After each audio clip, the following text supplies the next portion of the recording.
हरिले माझे हरिले चित्त, हरिले माझे हरिले चित्त, भार वित्त विसरले आता कैशी जाऊ घरा, नोहे बरा लौकिक.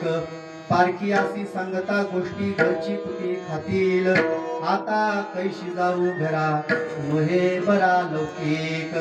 तुका म्हणे निवांत राही, तुका म्हणे निवांत राही, पाहिले पाही परतोडी आता कैशी जाऊ घरा, नोहे बरा लौकिक. विठ्ठला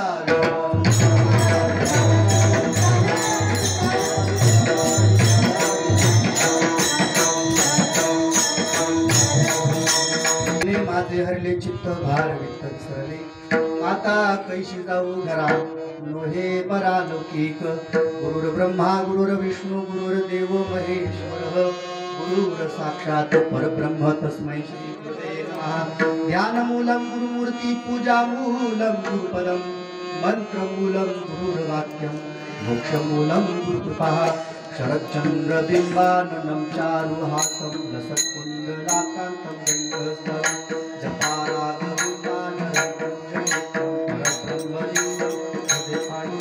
पांडुरंगा करू प्रथम नमन, दुसरे चरण श्री संतांची या, त्यांच्या कृपादाने कथेचा विस्तारून बाबाजी सद्गुरु दाससुका. ओम नमो ज्ञानेश्वरा, करुणा करा दयाळा, तुमचा अनुग्रह लादलो पवन झालो चराचरी. मी कळा कुसरी काहीच नेले, बोलतो वचन्याची भारिका, तुमचा अनुग्रह लादलो पवन झालो चराचरी. एका जनार्दनी तुमचा दास, एका जनार्दनी तुमचा दास, एका जनार्दनी तुमचा दास, त्याची आस पुरवावी. तुमचा अनुग्रह लादलो पवन झालो चराचरी. आता माझ्या भावा अंतराय नुकुरे देवा, आले भागा ते करीतो तुझेच नाम उच्चारितो. दृढ माझे मन पायी बांधावे राखून, आले भागा ते करीतो तुझेच नाम उच्चारितो. तुका म्हणे वाटे, तुका म्हणे वाटे, आता नको फुटो देऊ फाटे, आले भागा ते करीतो आणि तुझेच नाम उच्चारितो. प्रथम नमन करू गणनाथा, उमा शंकराची आसुता, चरणांवरी ठेवून या माथा साष्टांगाचा दंडवत. दुसरी नमुश्री शारदा चतुराननाची जी आत्मजा, वाक सिद्धी पाविजे सहजा, तिच्या चरण उच्या दंडवत. आता वतू देव ब्राह्मण त्यांचनी पुण्य पावन, प्रसन्न होती श्रोते जन त्या माझे नमन दंडवत. आता वतू साध सज्जन रात्रंदिवस श्री हरीचे ध्यान, विठ्ठल नाम उच्चारिती जन त्या माझे नमन दंडवत. आता वंदू रंगभूमिका कीर्तनी उभे होती लोका, टाळ मृदंग श्रोते देखा त्या माझे नमन दंडवत. आईचे नमन करुणिया सगळा, हरिकथा बोले पोगडिया बोला, अज्ञान म्हणून आपल्या बाळा, चालली सगळा नामा म्हणे विठ्ठला.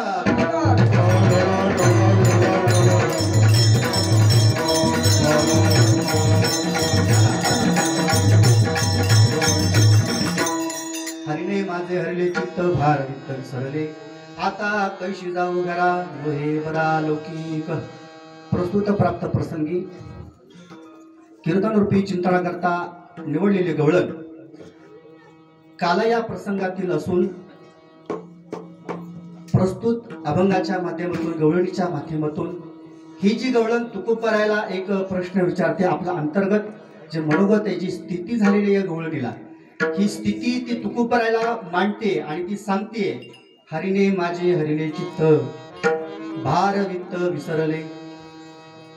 त्या भगवान परमात्म्याचे चिंतन करता करता झालं काय, माझी जी चित्तवृत्ती आहे त्या भगवंतानं हरण केलेली आहे. हरिने माझे हरिले चित्त, त्याचा परिणाम काय झाला तर भार वित्त विसरले. संसार मला, संसाराचा विसर मला पडलेला आहे. आणि त्याचा परिणाम पुढे असा झाला की आता कैशी जाऊ घरा, नोहे बरा लौकिक. कारण वृत्तीशिवाय संसार होत नाही महाराज, आणि वृत्तीशिवाय परमार्थही होत नाही. जर संसार करायचा असेल तर वृत्ती लागते, चित्तवृत्ती लागते. मात्र त्या भगवंताचं चिंतन करता करता माझी वृत्ती, चित्तवृत्ती त्या परमात्म्याने हरण केलेली आहे. म्हणून आता कैशी जाऊ घरा, नोहे बरा लौकिक. कारण हा समाज या ठिकाणी खऱ्या अर्थानं माझी स्थिती ओळखणारा नाही. माझी स्थिती काय आहे ही फक्त पारखियासी, म्हणजे जे काही जाणकार आहेत, जे सुज्ञ आहेत, जे अधिकारी आहेत, फक्त तेच माझी स्थिती ओळखू शकतात. म्हणून नोहे बरा लौकिक. पारखियासी सांगता गोष्टी, त्या चिंतनामध्ये एक असा एक भाव आवेश तयार होतो, भाव अवस्था तयार होते म्हणे. हे गवळण त्या तुकोबरायाला सांगत आहे. अशी भावस्थिती तयार होते की परमात्मेशी मी संवाद साधत असताना जणू काय मी भगवंताशी संवाद साधते, परंतु लोकांना वाटतं मी माझ्याशीच बोलते, म्हणजे मी वेडे आहे असं त्या लोकांना वाटतं, माझ्या आप्तसुखियांना वाटतं. मी हरीशी बोलत असताना, संतांशी बोलत असताना या लोकांना असं वाटतं, माझ्या घरच्यांना असं वाटतं की ही कोणाशी तरी बोलते म्हणे. म्हणून व्यभिचार वृत्तीची आहे असं मला लोक ठरवतात, साशंक होतात आणि मला दूषणं देतात म्हणे.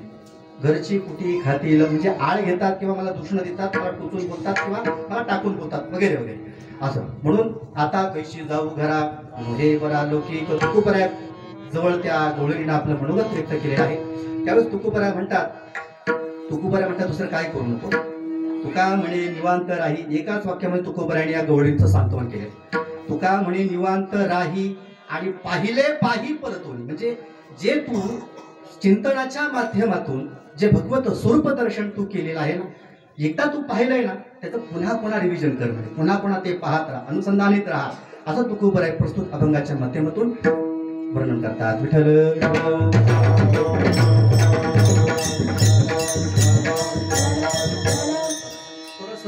अभंगाचा सारांश तुझ्यासमोर मांडलेला आहे. हरिणे माझे हरले चित्त भार वित्त विसरले, आता कैशी जाऊ घरा बोहे बरा लौकिक. पारखी असे सांगता गोष्टी घरची कुटी खातील, आता कैशी जाऊ घरा नोहे बरा लौकिक. तुका म्हणे निवांत राही, निवांत राही. हा निवांत शब्द फार सुंदर आहे बरं का. निवांत राही आणि निवांत राहिल्याशिवाय आनंद मिळत नाही, निशंकता येत नाही. निवांत राहिल्याशिवाय निशंकता येत नाही. झाली संध्या संदेह माझा गेला, आत्माराम हृदयी प्रगटला, आत्माराम हृदयी प्रगटला, आत्माराम हृदयी प्रगटला, आत्माराम हृदयी प्रगटला. झाली संध्या संदेह माझा गेला, आत्माराम हृदयी प्रगटला. सद्बुद्धीचे घालून सिद्धासन, बुद्धी हा एक वृत्तीचा विचार आहे, लक्षात घ्या. बुद्धी म्हणजे वृत्तीचा विचार आहे, मन हे वृत्तीचा विचार आहे, चित्त हे वृत्तीचा विचार आहे आणि अहंकार सुद्धा वृत्तीचा विचार आहे. प्रकार सद्बुद्धीचे घालून सिद्धासन, वरी सद्गुरूची दया परिपूर्ण, शमदम विभूती ही चर्चुनिया जाण, वाचे उच्चारी केशव नारायण.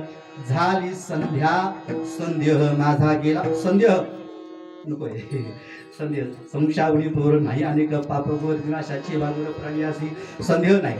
आणि साधनेनं होतं काय मला, संदेह निरसन होतो मला. संतांच्या संगतीनं हा परिणाम होतो की संदेह शिल्लक राहत नाही मला. संतांच्या संगतीनं अंतःकरणामध्ये जे चैतन्यघन जो परमात्म तत्व आहे ते प्रगट होतं म्हणा.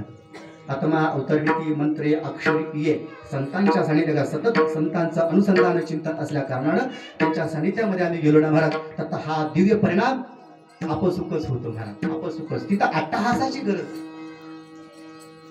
आपण अट्टहासानं स्वतःच्या पद्धतीने कितीतरी आम्ही साधना करू, कितीही चिंतन करू, परंतु सानिध्यामध्ये संतांच्या महापुरुषांचा आपण गेलो ना महाराज, तिथं सहजता आहे साधनेची, सहजता आहे. आणि सहजता पाहिजे काय, हा सहजता पाहिजे.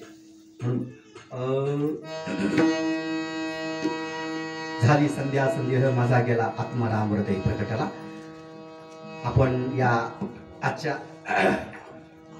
काला या प्रसंगाच्या अनुषंगाने परिहार महत्वाचा आहे. बोलण्याचा आवेशामध्ये थोडासा परिहार राहूनच गेला, असं झालं पाहिजे, असं थोडंफार असं परिहार महत्वाचा आहे.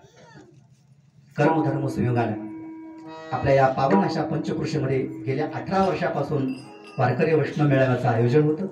समग्र साधक वृंद साधू संतांच्या समुपस्थितीमध्ये आपण सर्वजण हा आनंदाचा सोहळा अनुभवत आहोत. आस्थागायत आपण या गोष्टी हा जो आनंद अनुभवत आहोत.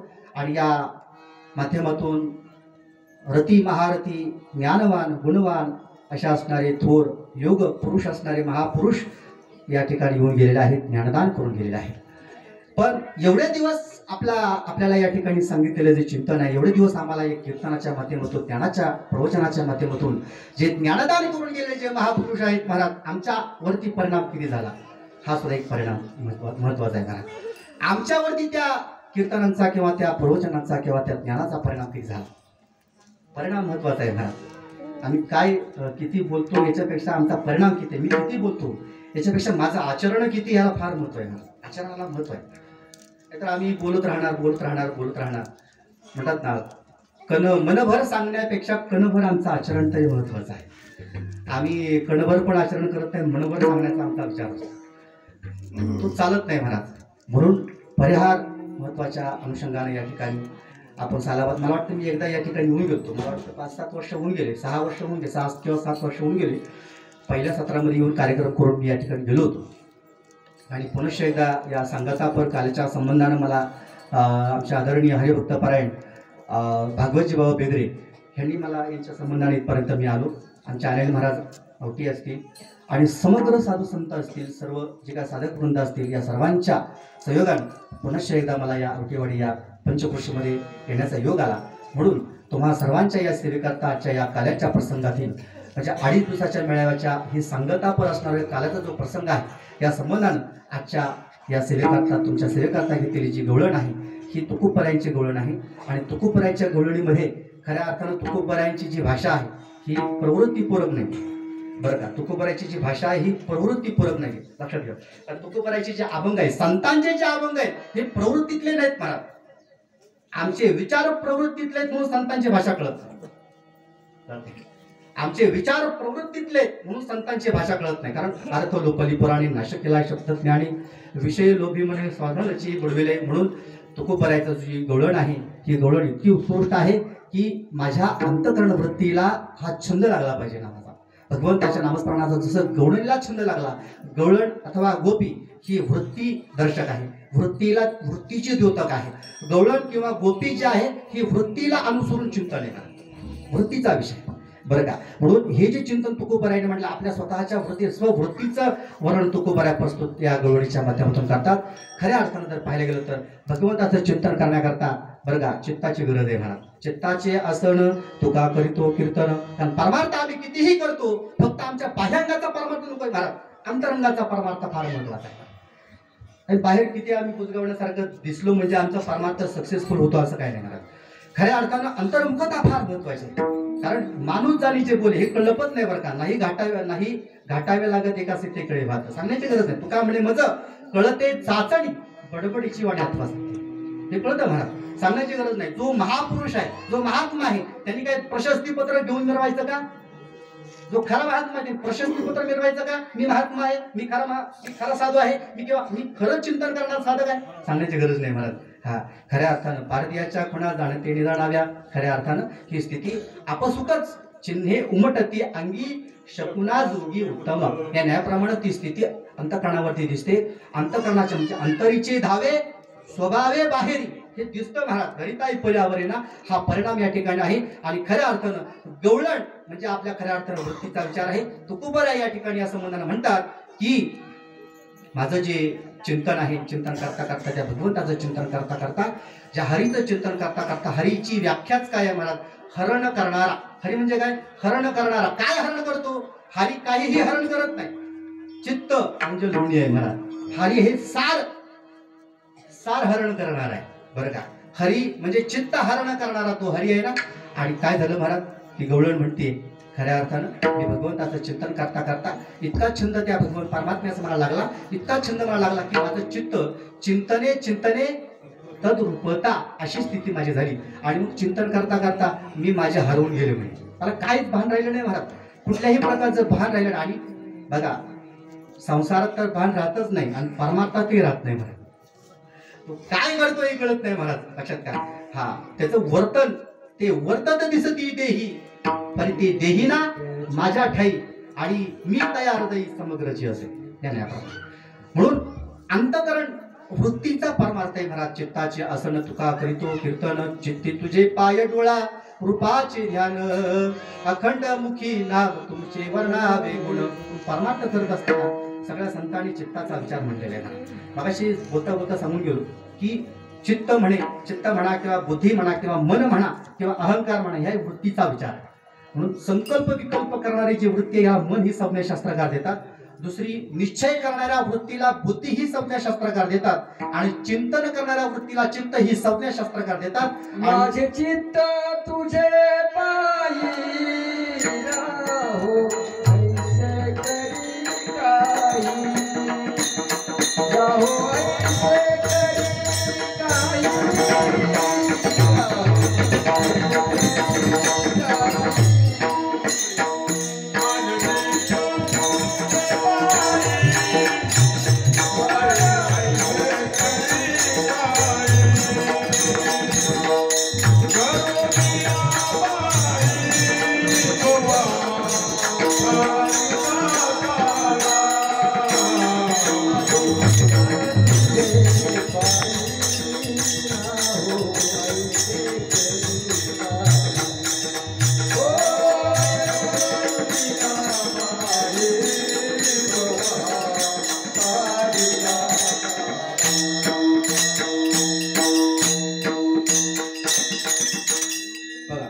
माझे चित्त तुझे पायी राहो ऐसे करी काही, ही विनंती कोणाला केलेली? भगवंताला साधू संतांनी केलेली।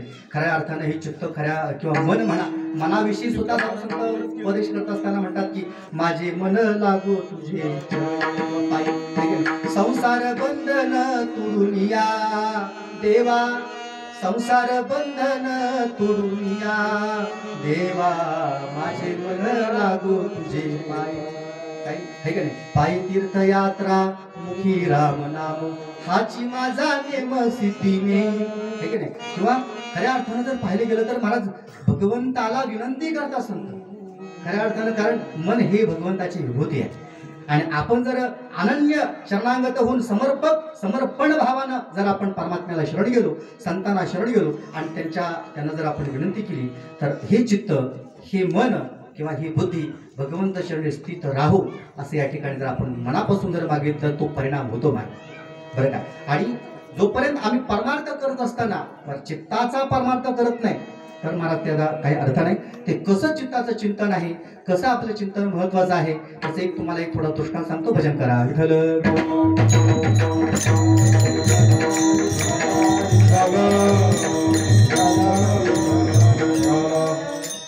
बघा महाराज, आम्ही भजन करतो, चिंतन करतो, पण महाराज चित्तापासून करत नाही, अंतःकरणापासून करत नाही। अंतःकरणापासून आमचं भजन पाहिजे, चिंतन पाहिजे, साधना पाहिजे। जर ती साधना असेल ना महाराज तर त्याचा परिणाम होतो, तुमच्या वाणीमध्ये परिणाम होतो, तुमच्या दृष्टीमध्ये परिणाम होतो, सर्वेंद्रियामध्ये तो परिणाम जाणवला जातो महाराज। नुसतं आम्ही नुसतं दाखवलं तर ते होत नाही, पण तो परिणाम जाणवतो कसा? एक भगवान दत्तात्रेयाच्या प्रांगणामध्ये आहे म्हणून त्या संबंधाने एक थोडा दृष्टांत येतो। भगवान दत्तात्रेय आपल्या सदभक्ताचं रक्षण करण्याकरता सदैव तत्पर असतात आणि त्यांना एक संज्ञा आहे महाराज, स्मर्तुगामी। भगवान दत्तात्रेयाला एक व्याख्यान, एक त्यांना नाव दिलं होतं स्मर्तुगामी। स्मर्तुगामी याचा अर्थ असा आहे की ज्या क्षणी तुम्ही स्मरण कराल त्या क्षणी दत्तात्रेय परमात्मा तुमच्या अगदी समोर असतात। आपण ज्यावेळेस 2 श्लोक म्हणतो बघा, नेहमी पहा आपण गुरुर ब्रह्मा गुरुर विष्णू गुरुर्देवो महेश्वरा गुरु साक्षात परब्रह्म तस्मै श्री गुरुवे नमः, ज्यावेळेस आपण हा श्लोक म्हणतो त्यावेळेस भगवान दत्तात्रेय आपल्या समोर असतात आणि ज्यावेळेस आपण ब्रह्मानंदम परमसुखदम केवलम ज्ञानमूर्ती हा श्लोक म्हणतो त्यावेळेस आपापले दीक्षांकित जे गुरु आहेत ते आपलं रक्षण करण्याकरता तत्पर असतात। सांगायचं तात्पर्य असं आहे, भगवान दत्तात्रेयाचं चिंतन करता करता महाराज भगवान दत्तात्रेय आपले जे सदभक्त आहेत त्या भक्ताचं रक्षण करण्याकरता सदैव तत्पर असतात। एक विचार असा येतो, एक भिल्ल असतो महाराज, जंगलामध्ये एक भिल्ल आहे पहा, तर चिंतन कसं आहे, त्याच्या चिंतनाचा विचार तुमच्यासमोर मांडतो, चित्ताचा विचार आहे म्हणून तुमच्यासमोर मी विषय मांडतो आणि आपल्या विषयाला पुढे नेतो। तर तो एक भिल्ल जंगलामध्ये सतत त्याचा एक दुसरा छंद नाही महाराज, काय करणार, पक्षी एक पाखरं वगैरे करणार, हिंसा करून ते या ठिकाणी पक्वान्न बनवणार आणि तो खाणार, आपला उदरनिर्वाह भरणार, हा त्याचा दिनक्रम रीती निर्माण असायचा। एवढं करत असताना एक दिवस त्याला असं वाटलं, भगवान दत्तात्रेयांना वाटलं की याच्यावरती आपण कृपा करावी, बरं का, कृपा करावी, आणि दत्तात्रेयांना वाटलं कृपा करावी, आणि ज्यावेळेस सद्गुरूंना वाटतं ना, संतांना वाटतं ना त्याचं कल्याण व्हावं, संतांना वाटलं पाहिजे। आम्ही नेहमी म्हणतो की आपण गुरुंपाशी जातो आणि गुरुजींना म्हणतो हात ठेवा मस्तकावरती, माझं कल्याण करा, आणि गुरुजी म्हणतात जा बेटा त्याला कल्याण होईल, आणि असं कोणी सांगण्यानं मागितल्याला कल्याण होत नसतं महाराज। ही आपला जो भाव आहे, भाव जर उन्नत झाला, बरं का. भाव जर योग्य कक्षेमध्ये गेला तर तो सहज आहे. की कृपा ही सहज आहे. कृपा ही आपल्या साधनेवरती अवलंबून आहे, करण्यावरती नाही. ये लेने देने की बात नाही आहे, होणे पाने की बात आहे. विठ्ठल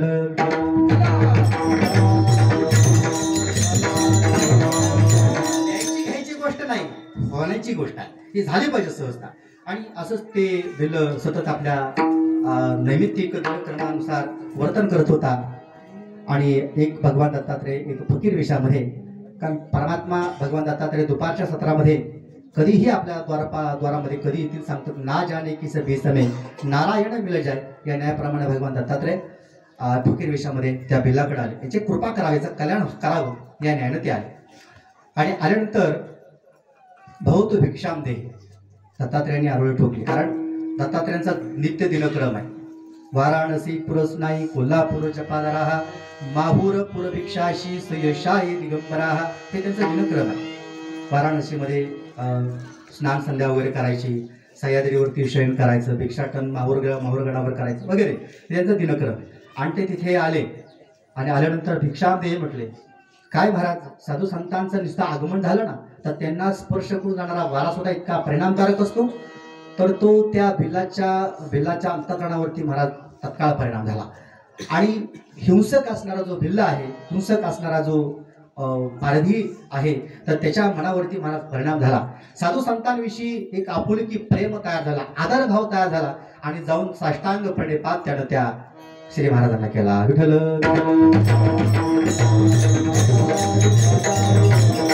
साष्टांग प्रणिपात केल्यानंतर महाराज उठला. महाराज डोळ्यातनं आनंद अश्रू वाहिले. स्पर्श होता क्षणी महाराज शक्ती संक्रमण अंतःकरणामध्ये झालं महाराज त्याच्या. आणि हात जोडून महाराज तो महाराज, आज उजळले भाग्य आता अवघी चिंता वारली, संत दर्शनी हा लाभ पद्मनाभ जोडीला. आनंद वाटला म्हणे. स्वामीजी, गुरु महाराज, तुम्ही आज माझ्या दरबारामध्ये आलेला आहात, माझ्या या सदना माझ्या झोपडीमध्ये तुम्ही आलेला आहात. बोला, तुमची काय सेवा करू मी. महाराज म्हटले, खऱ्या अर्थानं माझी सेवा करणारा आजपर्यंत कोणी समर्थ नाहीये. आणि तरी पण तू म्हणतो तुझा भाव जसा चांगला आहे, योग्य आहे. महाराज म्हणतात, खऱ्या अर्थानं मला जे लागतं ते मात्र कोणाकडे भेटत नाही म्हणे. जे मला लागतं ते कोणी देत नाही म्हणे. महाराज तुम्हाला सांगा, त्याला काय भिल्लच तू, त्याची भिल्ल बुद्धीचा तो असणारा तो मला, महाराज मला सांगा, स्वामीजी सांगा काय पाहिजे मला सांगा, मी नक्की ते तुम्हाला आणून देईल म्हणे. तर तो म्हणाला, हे सहजासहजी कोणालाही भेटत नाही म्हणे. म्हणे, महाराज मी आजपर्यंत एवढे पक्षी मारले म्हणे, बघा एवढे पक्षी मारले, एवढे पक्षी मी खाल्ले, असा पक्षी नाहीच जो मी बघितलाच नाही म्हणे. सांगा फक्त कुठला पक्षी पाहिजे तुम्हाला महाराज. बघा अंतःकरणाचा भाव किती दिव्य आहे. आणि भोळा भाऊ महाराज, अंतःकरण महाराज निष्कलंक जरी ते असला ना, गुरुप्रती नितांत आदर भाव. कारण ज्या क्षणी सद्गुरूंचं सानिध्य, सद्गुरूंचं आगमन त्याच्या प्रांगणामध्ये झालं महाराज, त्या क्षणी त्याचं प्रारब्ध, दूषित प्रारब्धाचा क्षय झाला आणि शुद्ध प्रारब्धाचा उदय झाला महाराज. आणि तो पुढे आला, सांगा महाराज काय आणायचंय तुम्हाला, कुठला पक्षी आवडतो सांगा. गुरु महाराज म्हणतात, बाबा माझा पक्षी इतका विलक्षण आहे आणि इतका दुर्मिळ आहे, हा भल्या भल्यानं सापडत नाही. हा कैसा येईल हा तागे गोकुळच्या नारी, असा असणारा माझा पक्षी फार दुर्मिळ आहे म्हणे. महाराज तुम्ही सांगा, जसा असेल तसा सांगा, निश्चितपणे तो पक्षी मी घेऊन येईल महाराज. मी सांगितलं महाराज, बघ म्हणे, ऐक तू नक्की आणणार, हो मला वचन दे घेऊन येशील. गुरु महाराजांनी वचन घेतलं. महाराज पण तुम्ही पण मला वचन द्या, जोपर्यंत मी पक्षी आणत नाही तोपर्यंत मी माझ्या प्रांगणातून जाणार नाही. बघा भक्ताला भक्तीशी परमात्मा बांधला जातो, भावानं तो बांधला जातो. तो स्वतंत्र असणारा, व्यापक असणारा परमात्मा भावानं बांधला जातो, भक्ती बळानं बांधला जातो. आणि ठीक आहे, हरकत नाही म्हणे. त्यांनी सांगितलं, पक्षाचं वर्णन केलं. ऐका कसला पक्षी आहे. माझा पक्षी चतुर्भुज आहे, नीलवर्ण आहे, शंख चक्र गदा पद्मधारी आहे, सुवर्णाचे पंख दैदिप्यमान आहेत आणि अत्यंत तेज प्रधान हा माझा पक्षी आहे. असं वर्णन महाराज केलं. सुंदर असं वर्णन भगवान दत्तात्रयांनी त्या भिल्लाकडे केलं महाराज. हे वर्णन ऐकलं तो स्तब्ध झाला. आजपर्यंत मी एवढे पक्षी पाहिले, हा पक्षी काय वेगळा दिसतोय म्हणे. महाराज ज्या अर्थी तुम्ही मला पक्षाचं वर्णन करताय त्या अर्थी हा पक्षी असला पाहिजे. तुम्ही काळजी करू नका, निश्चिंत राहा, मी हा पक्षी नक्कीच घेऊन येईल म्हणे. पण मला वचन द्या, जोपर्यंत हा पक्षी मी घेऊन येणार नाही ना तोपर्यंत तुम्ही जाणार नाही. पहा सद्गुरूच्या ठिकाणचा भाव इतका उत्कट झाला त्या भिलाचा. आणि गुरु महाराज हसतात, स्मित हस्ते करतात आणि ठीक आहे म्हणे जा. महाराज निघाला. चिंतन चित्तामध्ये फिट बसलं. माझा पक्षी कसा आहे? नीलवर्ण आहे, चतुर्भुज आहे. चित्ताचा विषय आहे नीलवर्ण, बरं का, चतुर्भुज आहे. हा शंख चक्र गदा पद्मधारी, सुवर्णाचे पंख दैदिप्यमान असा माझा हा पक्षी आहे. चिंतन सुरू झालं महाराज. नीलवर्ण, चतुर्भुज, शंख चक्र गदा पद्म हाती, सुवर्णाचे पंख, असं जे पाहिलं महाराज सतत चित्तामध्ये ठसलं गेलं महाराज. चित्तामध्ये प्रतिबिंबित ते स्वरूप भगवंताचं झालं महाराज. त्या पक्षाचं झालं त्या भिल्लाच्या अंतःकरणामध्ये. आणि तो भिल्ल निघाला महाराज शिकारी करता. विठ्ठल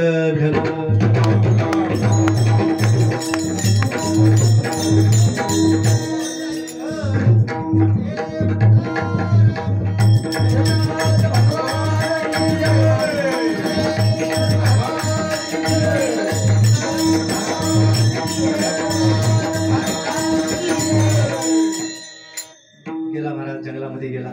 नीलवर्ण, चतुर्भुज, शंख चक्र गदा पद्म हाती असणारा सुवर्णाचे पंख दैदिप्यमान पक्षाचं चिंतन सुरू आहे. चिंतन चित्ताला लावी मनाच्या मनाला. आणि महाराज सकाळी आलेले जे भगवान दत्तात्रय दुपारी 12च्या सत्रामध्ये आलेले.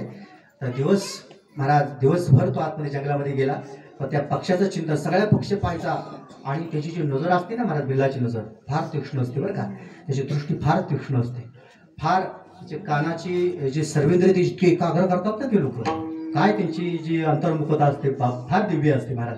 आणि तो अंतर्मुख होऊन महाराज त्या पक्षाचं चिंतन करू लागला. हा पक्षी कुठं असेल बरं, कुठं असेल, चिंतन करू लागला महाराज. सतत चिंतन त्या पक्षाचं सुरू आहे. आणि चिंतन करता करता करता पक्षी काही सापडला नाही. महाराज. पक्षी खिन्न झाला. कदाचित श्री गुरु महाराजांनी सांगितलेला पक्षी हा घनदाट जंगलामध्ये आला. त्या अलीकडे भेटत नसेल कदाचित तो पक्षी, फार आतमधल्या जंगलामध्ये असेल. आपण काय करू, आज माझे गुरु महाराज माझ्या प्रांगणा माझ्या दरबारामध्ये उपवासी आहेत, तर मी त्यांना असं उपवासी राहू देणार नाही. तर मी तो पक्षी घेऊनच येणार. मी त्यांना वचन दिलंय आणि त्यांनीही मला वचन दिलंय. तो घनदाट जंगलामध्ये गेला. आज घरी जायचं नाही म्हणे. त्या पक्षाच्या चिंतनामध्ये महाराज तिथंच त्याने रात्र काढली. ऊनवारी सतत चिंतन बघा, ध्यास लागला, अनुसंधान लागलं बघा. फार सुंदर चिंतन आहे. ध्यास लागला म्हणजे मला मी नेहमी सांगतो की जे सप्त भूमिका जो विचार असतो ना, या भूमिकेमधून तो निघाला, सहज निघाला महाराज. सद्गुरूची कृपा झाल्यावर सप्त भूमिकेतून सहज निघाला. पहिली भूमिका काही सुविचारणा, मग सुविचारणा, शुभेच्छा, सुविचारणा, तनुमानसा, सत्वापत्ती, आसनशक्ती, पदार्थ भाविनी, तुर्य, या भूमिकेतून सहज निघाला महाराज. म्हणजे पहिल्या मनामध्ये शुभेच्छा निर्माण झाली. तो पक्षाचं चिंतन सुरू झालं. सुविचारणा, गुरुची कृपा झाली. म्हणजे पक्षाचं वर्णन म्हणजे गुरुची कृपा झाली. आणि पुन्हा त्याचं निजी ध्यासन झालं महाराज. तनुमानसा म्हणजे निजी ध्यासन झालं. सत्वापत्ती म्हणजे निश्चय झाला, त्या बोधाचा निश्चय झाला त्याचा महाराज. आणि तो सतत चिंतन डोक्यामध्ये ठेवून आहे. नीलवर्ण, चतुर्भुज, शंख चक्र गदा पद्म हाती, सुवर्णाचे पंख दैदिप्यमान असा पक्षी महाराज. चिंतन सुरू झालं महाराज. रात्रभर झोप नाही. पक्षाच्या चिंतनात इतका उत्कट ध्यास लागला. भिंगुरटीच्या ध्यासे भिंगुरटीचं होय, कीटकत्व जाय पालटून, ब्रह्म ध्यासे स्वय ब्रह्मची होयची, जीवत्व लोपीचे सहजची, या न्यायाप्रमाणे त्याचं चिंतन सुरू झालं महाराज. आणि चिंतन करता करता करता करता करता महाराज ब्राह्मी मुहूर्तावरती या ठिकाणी पुनश्च एकदा तो चिंतन करू लागला. त्याला वाटलं की पहाटे पहाटे सगळ्या पक्ष्यांचा चिवचिवाट, सगळे पक्षी घरट्यातून बाहेर पडतात, त्यावेळेस पक्षी मला नक्की दिसणार नाही. त्यावेळेस श्री गुरु महाराजांनी सांगितलेला पक्षी मला ताबडतोब नक्की भेटणार. म्हणून तो निघाला महाराज. पुनश्च एकदा उत्साह, तोच संचार, तोच उन्माद, तोच उत्साह त्याच्या अंतःकरणामध्ये संचारला, संक्रमित झाला. आणि तो निघाला त्या पक्षाचं चिंतन करत करत करत करत. नीलवर्ण, चतुर्भुज, शंख चक्र गदा पद्म हाती, सुवर्णाचे पंख दैदिप्यमान असा जो पक्षाचं वर्णन, त्याचं चिंतन करत करत तो भिल्ल निघाला महाराज. आणि निघाल्यानंतर महाराज सकाळी झाले, सगळे पक्षी उडवले, पण त्याला काय पक्षी दिसला. दुपार झाली तरीही पक्षी भेटला नाही. संध्याकाळ होत आली तरीही पक्षी भेटला नाही. चिंतन मात्र सुरूच आहे. नीलवर्ण, चतुर्भुज, शंख चक्र गदा पद्म हाती, सुवर्णाचे पंख दैदिप्यमान पक्षाचं चिंतन सुरू आहे महाराज. चित्ताचा विचार आहे. चिंतन करता करता करता करता महाराज, माझे गुरु महाराज माझ्यासाठी उपवासी आहेत, मग मी तरी काय खावं. त्यांनी सुद्धा कुठल्याही प्रकारचा आहार नाही महाराज. 3 तिसरा दिवस उजळला महाराज. अशक्तपणा आला, गलित गात्र झाला महाराज. तिसरा दिवस उजाडला. पक्षाचं चिंतन येत किंचितही क्षणभर सुद्धा थांबलेलं नाही बरं का. नीलवर्ण, चतुर्भुज, शंख, चक्र, गदा, पद्म हाती, सुवर्णाचे पंख, दैदिप्यमान या पक्षाचं वर्णन सुरू आहे महाराज. चिंतन सुरू आहे. चिंतन चिंतन चिंतन करता करता चिंतने चिंतने तदुर्पता ही स्थिती दिली झाली. अत्यंत महाराज तो त्याच्या चेहऱ्यावरती जे काही अगोदरचे जे पातक होतं, महापाप होतं, हे या साधनेनं, या चिंतनानं महाराज धुतलं गेलं. काय महामळे मन होते जे गांधले, शुद्ध चुकाळले स्फटिक जैसे, तुका म्हणे माझ्या जीवाचे जीवन विठ्ठल निदान सापडले महाराज. आणि महाराज चिंतन करता करता आता तिसऱ्या दिवसाचा महाराज दिवस संपत आला. दुपारचे सत्र संपत आलं आणि तो आता म्हटला, आता माझे गुरु महाराज माझ्याकरता उपवास आहेत, आता मी तरी या ठिकाणी जाण्यात अर्थ काय आहे, मी माझ्या गुरु महाराजांची इतकी सेवा करू शकत नाही म्हणे. महाराज खिन्न झाला मनातून तो. आणि खिन्न झाल्यानंतर महाराज त्याला लाडी आली महाराज. 3 दिवसापासून अन्न नाही. त्या पक्षाचं चिंतनही सुरू आहे आणि ध्यानही सुरू आहे, स्मरणही सुरू आहे. दोन्ही तिन्ही क्रिया त्याच्या सुरू आहेत महाराज. आणि तो महाराज तसा करत असताना गलित गात्र होऊन खाली विपचित पडला. पडता क्षणीच त्याच्या दृष्टीमध्ये, त्याच्या स्वप्न दृष्टांतामध्ये तो पक्षी फडफड फडफड त्याच्या खांद्यावर येऊन बसलेला आहे असं त्याला जाणवलं महाराज. नीलवर्ण, चतुर्भुज, शंख, चक्र, गदा, पद्म हाती, सुवर्णाचे पंख, दैदिप्यमान या पक्षाचं वर्णन करत. तो पक्षी जसा त्याच्या खांद्यावरून बसला असं त्याला दिसलं, तसा तो खाडखड जागा झाला महाराज. खाडखड जागा होऊन तो उठला. आहे इथंच आहे. ज्या आरती मला पक्षी दिसत त्या आरती आहे. माझे गुरु महाराज खोटं बोलले नाहीत महाराज. पुनश्च एकदा शोध भ्रमण सुरू झालं महाराज. तो शोधू लागला. नीलवर्ण, चतुर्भुज, शंख, चक्र, गदा, पद्म हाती, सुवर्णाचे पंख, दैदिप्यमान पक्षाचं चिंतन करता करता महाराज मात्र पुन्हा निराशा झाली.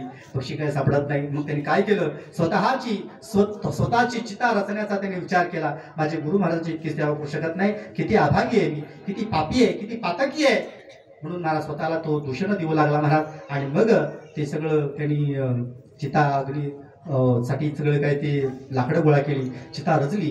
3 वेळा त्या पक्षाचं चिंतन केलं आणि गुरु महाराजांना मनातून क्षमा महाराज मला क्षमा करा महाराज. मी पुन्हा एकदा मी जन्म घेईन, पण तुमची सेवा मात्र नक्की करेन महाराज. मला क्षमा करा महाराज, मला क्षमा करा. क्षमा याचना करून, क्षमाष्टक करून या ठिकाणी तो 3 अशी परिक्रमा करतोय. अग्नी प्रज्वलित केलेला आहे आणि त्यात उडी टाकण्यात तेवढ्या तो फड करत त्याच्या खांद्यावर पक्षी बसला. तो पक्षी खांद्यावर येऊन बसला महाराज. जसा पक्षी बसला, पक्षाचा स्पर्श झाला ना महाराज, तो भिल्ल राहिला नाही महाराज. तो भिल्ल राहिला नाही महाराज. आणि इतका परिणाम त्याच्यावरती झाला महाराज. त्याच्या डोळ्यातून सहज आनंदाश्रू वाहू लागले महाराज. सहज आनंदाश्रूचा पूर दाटून आला महाराज. आणि इतका तो स्पुंदून रडाला. त्या पक्षाला धरलं. कार्य म्हणे त्याशी बोलू लागला. कार्य म्हणे इतक्या दिवसापासून मी तुझं मी चिंतन करतोय, तुझं मी या ठिकाणी तुला शोधतोय, तू आज सापडलास मला म्हणे. तुझ्यामुळे माझे गुरु महाराज तिथे उपवाशी आहेत म्हणे. गलित गात्र असणारा महाराज पक्षाचा स्पर्श झाला. पक्षाचं ध्यासानं त्याच्यामध्ये त्याच्या दर्शनानं महाराज अंतःकरणामध्ये एक स्फूर्ती आली महाराज. मनामध्ये स्फूर्ती आली. शरीर फार एकदम तेजप्रधान झालं. आणि मग तो पक्ष असा घेतला, त्याची जी धोपटी होती महाराज ते शिकारी करून आणण्याची, तसं त्याला धरलं आणि असे ते पिशवीत टाकलं महाराज. परमात्मा असे निश्चित पडू नयेत, भगवंत असे निश्चित पडू नयेत, निश्चित पडून आहेत महाराज भगवंत परमात्मा. आणि आलं महाराज, सापडला गुरु महाराज सापडला, पक्षी सापडला. तुम्ही सांगितलेला पक्षी सापडला महाराज. पक्षी सापडला. गुरु महाराज ध्यान बघणे. खरं सांगू का, ज्यावेळेस कधी साधकांना असं वाटतं की देव खरं बाबा आपल्याला नाम दिले खरं, पण ह्या नामस्मरणाचा परिणाम होतो का नाही खरा. सगळेजण म्हणतात ते असं होतो. कधी शंका मनामध्ये येते बरं का. आणि मनुष्य महाराज पुन्हा नास्तिकतेकडे होतो. भले जातात, घसरतात महाराज, भले घसरतात. आता मला सांगा, उड्या हानू कीर्तन करणारा आज तपास नाही त्यांचा. बाबांना माहित असेल, उड्या हानू गरजू कीर्तन करणारा त्याचा तपास नाही. कुठं काय करत महाराज, ही वृत्ती टिकून राहणं फार गरजेचं आहे. म्हणून ध्यानी ध्याता पंढरीराया, ध्यानी ध्याता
ध्यानी ध्याता पंढरी राया देहा सहित पालटे काय मनसहित मनासहित पालटे काय मन मिळालेसे मना एका भुलला जनार्दना किंवा मन हे राम झाले मन हे राम झाले प्रवृत्ती ग्रासनी कैशी निवृत्तीशी आले ही सहजता आहे म्हणा. म्हणजे मन म्हणजे वृत्ती आहे. हे वृत्ती ब्रह्माकार होऊन जाते. वृत्ती ब्रह्माकार होऊन जाते. जी विषयाकार आहे जी संसाराकार आहे त्या ध्यासानं चिंतनानं ती ब्रह्माकार होऊन जाते. तसं त्या बिलाचं झालं. आणि तो पक्षी आला आयला शेवटचा प्रसंग अगदी सुंदर गोड आहे. तो मांडतो पुढे जातो. तर तो पक्षी आल्यानंतर चुपटीत ठेवला आणला सापडला गुरु मला सापडला. गुरु महाराज त्या ठिकाणी वाट पाहतात ध्यान बघण्यात आणि गुरु महाराजांची कृपा असल्याशिवाय दर्शन होत नाही महाराज. साक्षात्कार होत नाही पूर्णता मिळत नाही महाराज. परमार्थातली पूर्णता जर प्राप्त करायची असेल ना तर श्री गुरु महाराजांची कृपा व्हावी लागते. आणि कृपा होण्याकरता गुरु महाराजांनी म्हणायची गरज नाही जा बेटा तुझं कल्याण होईल नाही. सहज आहे. जितका आमचा भाव गुरु चरणांवरती असेल गुरु तत्वावरती असेल जितका आमचा विश्वास गुरु चरणावरती गुरु तत्वावरती असेल तितका अनुभव तितकी कृपा आम्हाला प्राप्त होणार आहे. व्यापकता फार महत्वाची आहे. परमार्थ क्षेत्रामध्ये व्यापकता फार महत्वाची आहे. कारण व्यापकपणा माझे व्यापकपणा गवे गवसले जयाचे आणि अनुभवे तरी जण म्हणता स्वभावे व्यापक झाला. व्यापकतेचा परमार्थ आहे. आणि त्या बिल्लानं महाराज पक्षी आणला श्री महाराजांपर्यंत महाराज सापडला. महाराज पहा महाराजांनी पाहिलं. गुरु महाराजांनी प्रत्यक्ष पाहतात अवलोकन करतात काय ते पक्षी परमात्मा आपल्या भक्तासाठी या सतत चिंतनानं सतत 3 दिवसामध्ये मला त्या भिल्लाला देव प्राप्त झाला. हिंसक प्रवृत्तीचा असणारा हा भिल्ल 3 दिवसामध्ये फक्त भगवंताचं चिंतन ध्यास उत्कटपणे केलं. परिणाम असा सिद्ध झाला महाराज की परमात्मा त्याला प्राप्त झाला. आम्ही 18 वर्ष झालं चिंतन करतोय. छाती ठोकपणे आम्हाला सांगता आलं पाहिजे होय मी चालता बोलता देव बघितलंय. आणि ही धाडस तेव्हा तयार होतं मला ज्यावेळेस आम्हाला व्यापकता तेवढा आम्हाला खऱ्या अर्थानं ती प्रतीती येते तेव्हा. बरं का साखरेचं वर्णन करावं का साखर खाल्ल्यानंतर अनुभव येणार आहे का साखरेवरती ग्रंथ लिहिल्यावरती साखरेचा अनुभव येणार आहे.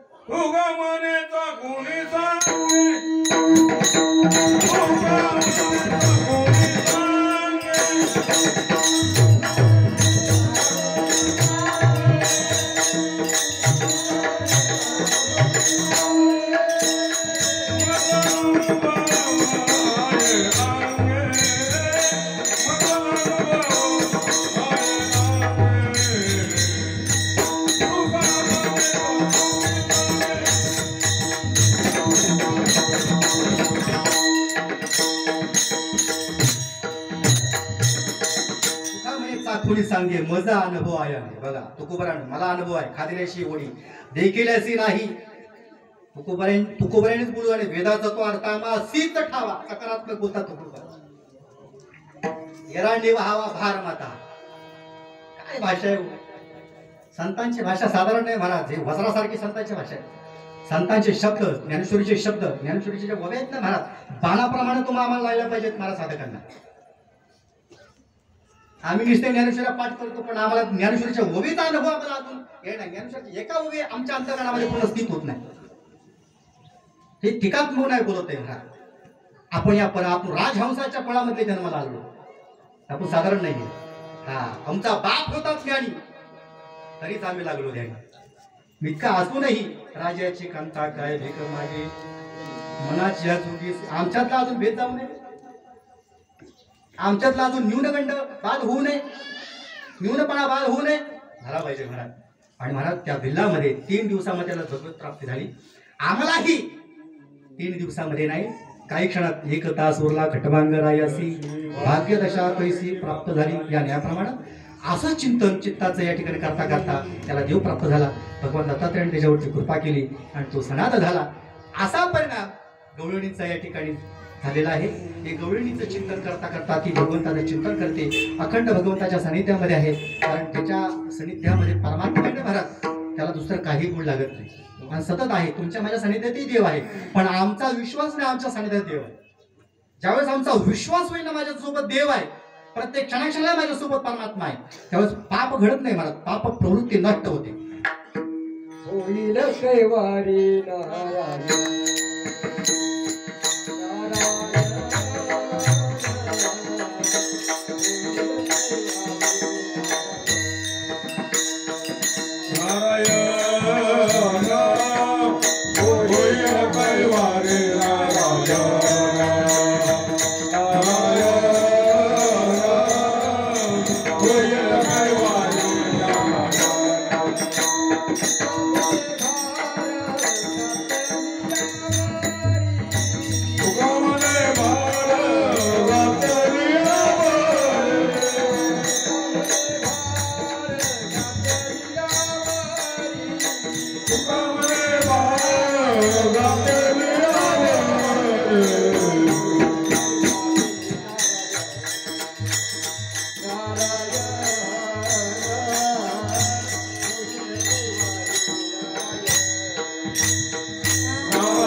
बोलियावरी होईल कैवारी नारायण. आम्हाला इथं सांगा बरं, इथं ह्याच्यामध्ये बसलेले कोणाकोणाला चिंता नाही असं सांगा. चिंता कोणाकोणाला नाही. आता असा एकही व्यक्ती दिसत नाही चिंता नाही त्याला. जो देखो तो दुखिया बाबा सुखिया कोई नहीं रे, सुखिया कोई नहीं रे बाबा, सुखिया कोई नहीं. राजा दुखिया, प्रजा दुखिया, तपस्वी भी दुखिया, तपश्चर्या करणारा भी दुखीच आहे महाराज. ब्रह्मा विष्णु महेश दुखिया, जिन्होंने सृष्टि कमाई. जो देखो तो दुखिया बाबा, सुखिया कोई नहीं रे. फक्त कोण सुखी कोण आहे? कहत कबीरा वो नहीं दुखिया, जिन्होंने मन को जिता रे. म्हणजे वृत्ती वशी गोष्टी. कोई तन दुखी, कोई मन दुखी, कोई धन बिन रहे उदास.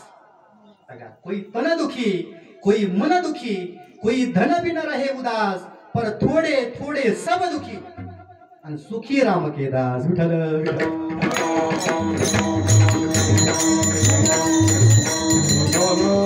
असं चिंतन करत करत महाराज गवळणीची गवळणी महाराज गवळण होणं गरजेचं आहे बरं का. गवळण जी गवळण कोणा म्हणावं, जी वृत्ती भगवंताशी लीन आहे त्या वृत्तीला गवळण म्हणावं. आता वृत्ती पुरुषामध्ये पण आहे, स्त्रियामध्ये पण आहे. त्यामुळे इथं भेदात्मकता नाही. स्त्रीमध्ये आत्मा, पुरुषामध्ये आत्मा असा भाव नाही. वृत्ती ही प्रत्येकाची सारखीच आहे. आपल्या या वृत्तीचं अधिष्ठान ब्रह्म आहे आणि ही वृत्ती विषयामध्ये रममाण होते. व्यभिचार घडतोय मला, कळतंय का? व्यभिचार घडतोय आणि ह्या वृत्तीला भगवत स्वरूपामध्ये रममाण करणं हे खरं परमार्थाचं सार. परमार्थ करणं म्हणजे नेमकं काय करणं? नुसतं उड्या आणणं नाही महाराज. आमच्या वृत्तीवरती संस्कार करणे, आमच्या वृत्तीवरती संस्कार करणे याला परमार्थ करणं म्हणावं म्हणा. आम्ही ते करत नाही. अहो सहज आहे की नाही. गोकुळीच्या अवघ्या झाले ब्रह्मज्ञान, केली या वाचून जप तप. मला कुठल्या काय कड्याकोपऱ्यामध्ये जाऊन बसायची गरज भासली नाही. मला जप तप करायच्या ऐवजी म्हणजे न करता त्यांना ब्रह्मज्ञान प्राप्त झालं. कशाने झालं? कारण वृत्ती भगवंत चरणी लीन केल्यामुळे झालं. आणि ही गवळण त्या तुकोबराय सुद्धा गवळण आहे. तुकोबराय सुद्धा गवळण आहे बरं का. आणि तुकोबराय सुद्धा गवळण आहे. आणि तुकोबराय ज्यावेळेस त्या गवळणीपाशी गेलेले आहेत आणि ते गवळण म्हणते काय सांगू तुला म्हणे, त्या भगवान परमात्म्याने इतकं मला एक आपलंसं केलेलं आहे, इतकं मला त्यांनी आपलंसं केलेलं आहे की त्याच्या चिंतनामध्ये इतकं मला निमग्न मी झालेलं, माझं अंतःकरण झालेलं आहे की माझं जे चित्त त्यानं हरण केलेलं आहे. आणि चित्त हरण केल्यामुळं असा जो परिणाम माझ्या अंतःकरणावरती होतो म्हणे. काय सांगू म्हणे, मी माझ्यात राहत नाही म्हणे, मी राहत नाही म्हणे बरं का. मी राहत नाही. कशी राहत नाही तुम्हाला थोडक्यात सांगतो. भजन करा विठ्ठल.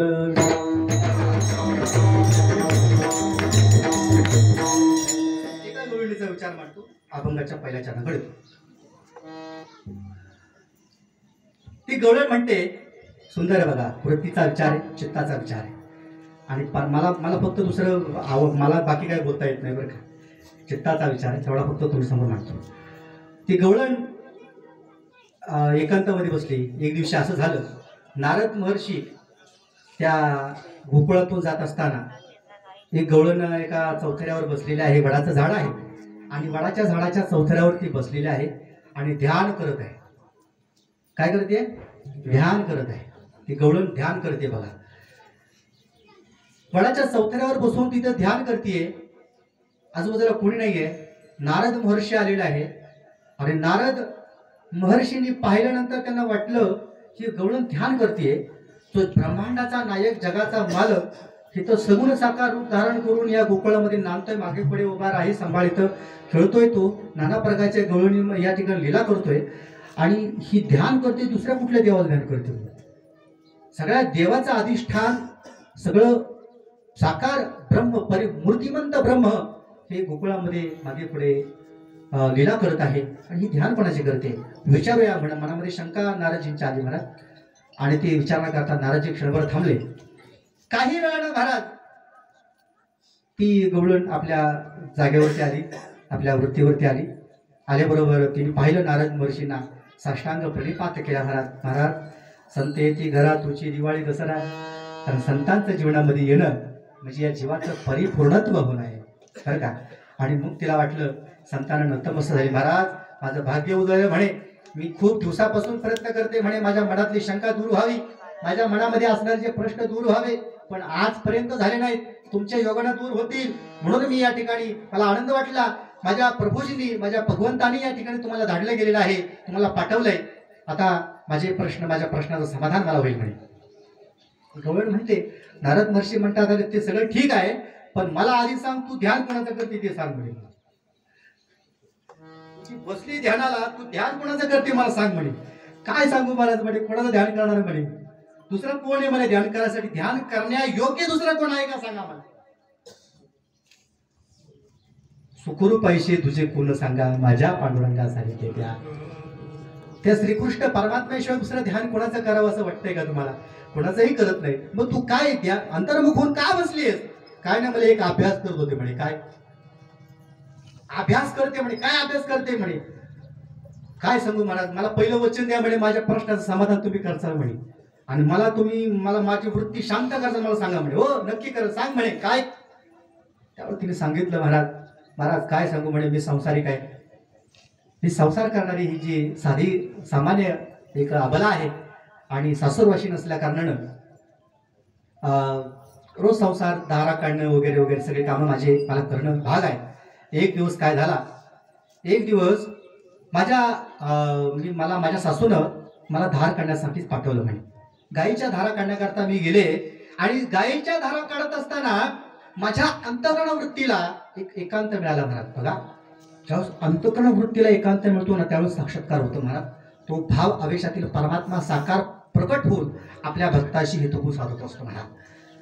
तर माझी अशी स्थिती झाली, सूक्ष्म स्थिती माझी झाली म्हणे, आणि धारा काढत असताना तो भाव जगतातला तो परमात्मा प्रकट झाला, सगुण साकार होऊन गोपालाच्या बाल वेशामध्ये तो आला, आणि मला म्हणतोय, काय ताई म्हणे तू दूध काढती खडं, पण मला पण भूक लागली, मला देशील का थोडंसं दूध. मला त्याने एकदम बोबड्या आवाजामध्ये मला त्याने थोडीशी विनवणी केली. मी प्रभावित झाले. जगाचा ब्रह्मांडाचा नायक प्रत्यक्ष मला दुधाची याचना करतोय, मागणी करतोय. मी अत्यानंदी झाले. ये म्हणे लाला, ये ये ये. आणि म्हणून मी जी बाटलीमध्ये जी कास पिळत होती ना म्हणे, तर ती त्याच्या तोंडामध्ये पिळू लागले म्हणे, आणि त्याच्या तोंडातून ते ओसंडून व्हावं लागले म्हणे.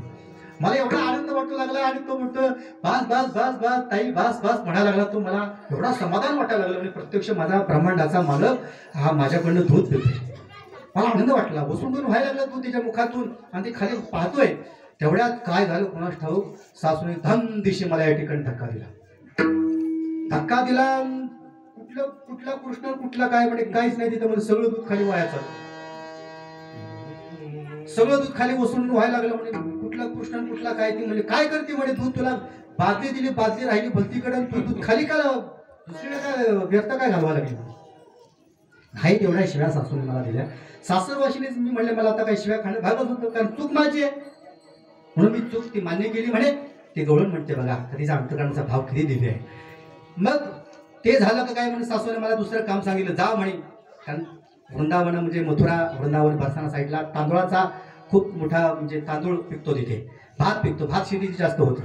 तर ती साडी वगैरे काढण्याकरता थोड्याफार साडी होत्या, आणि ती सासूने मला सांगितलं, जा म्हणे साडी काढ म्हणे. साडी काढण्याकरता मला ते मोठ्या उखळामध्ये मी साडी काढण्याकरता गेले, आणि ते उखळ माझे एकांतामध्ये होतं म्हणे. तिथं जास्त लोक वगैरे वर्दळ जास्त नव्हती, आणि तिथं गेली महाराज, मी ती साडी काढू लागली महाराज.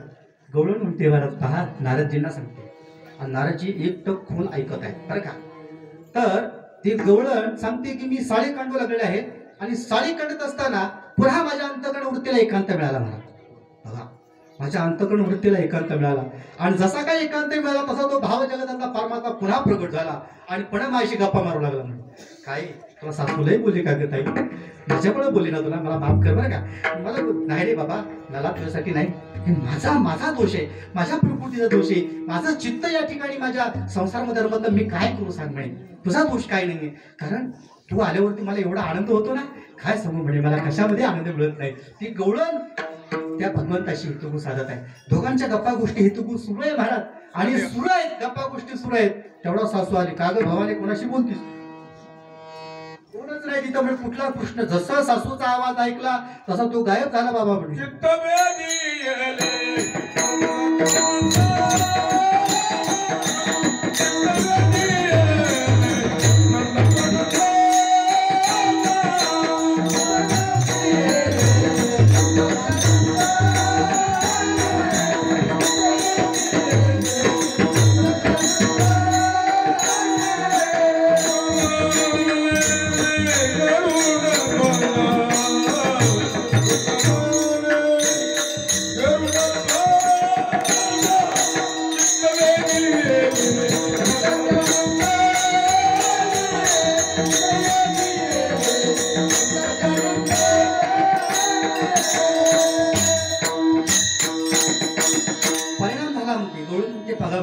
थोडासा एकांत मिळाला काय, परंतु एखादी प्रवृत्ती जिथं प्रगट झाली ना महाराज तर निवृत्ती दशा नष्ट होते.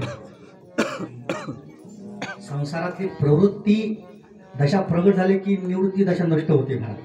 आणि सासूने आवाज दिला की झाले माझी निवृत्ती दशा नष्ट झाली. तो परमात्मा प्रगट झालेला गायब झाला म्हणे, काय राहिलं नाही तिथं. मला पुन्हा दुःख झालं म्हणे. पुन्हा सासूने नाही तेवढ्या शिव्या दिल्या. सासू म्हणते नाही तू काही कामाचे नाही म्हणे, जा म्हणे आता पाहुणे यायला आले म्हणे, पाणी तरी घेऊन येशील का नाही म्हणे, नीट तेवढं काम करशील का नाही. त्या टायमाला काय आपल्याकडे सोन्याच्या चांदीच्या किंवा आता पितळेच्या काय घागरी नव्हत्या, पण माठ असायची जास्त. माठ घेतला ती निघाली बाई, निघाली गवळण पाण्याला आणि यमुनेला पाण्याला निघाली महाराज. यमुनेचं जे पितळ असणारे जे पवित्र जल घेण्याकरता ती निघाली. तिथे गेल्यानंतर महाराज यमुनेला ती गेली, पाणी भरलं. पाणी भरल्यानंतर पण विषय असा झाला की तिथं थोडासा एकांत तिला मिळाला. तिथंही कोणी नाही तिच्यासोबत.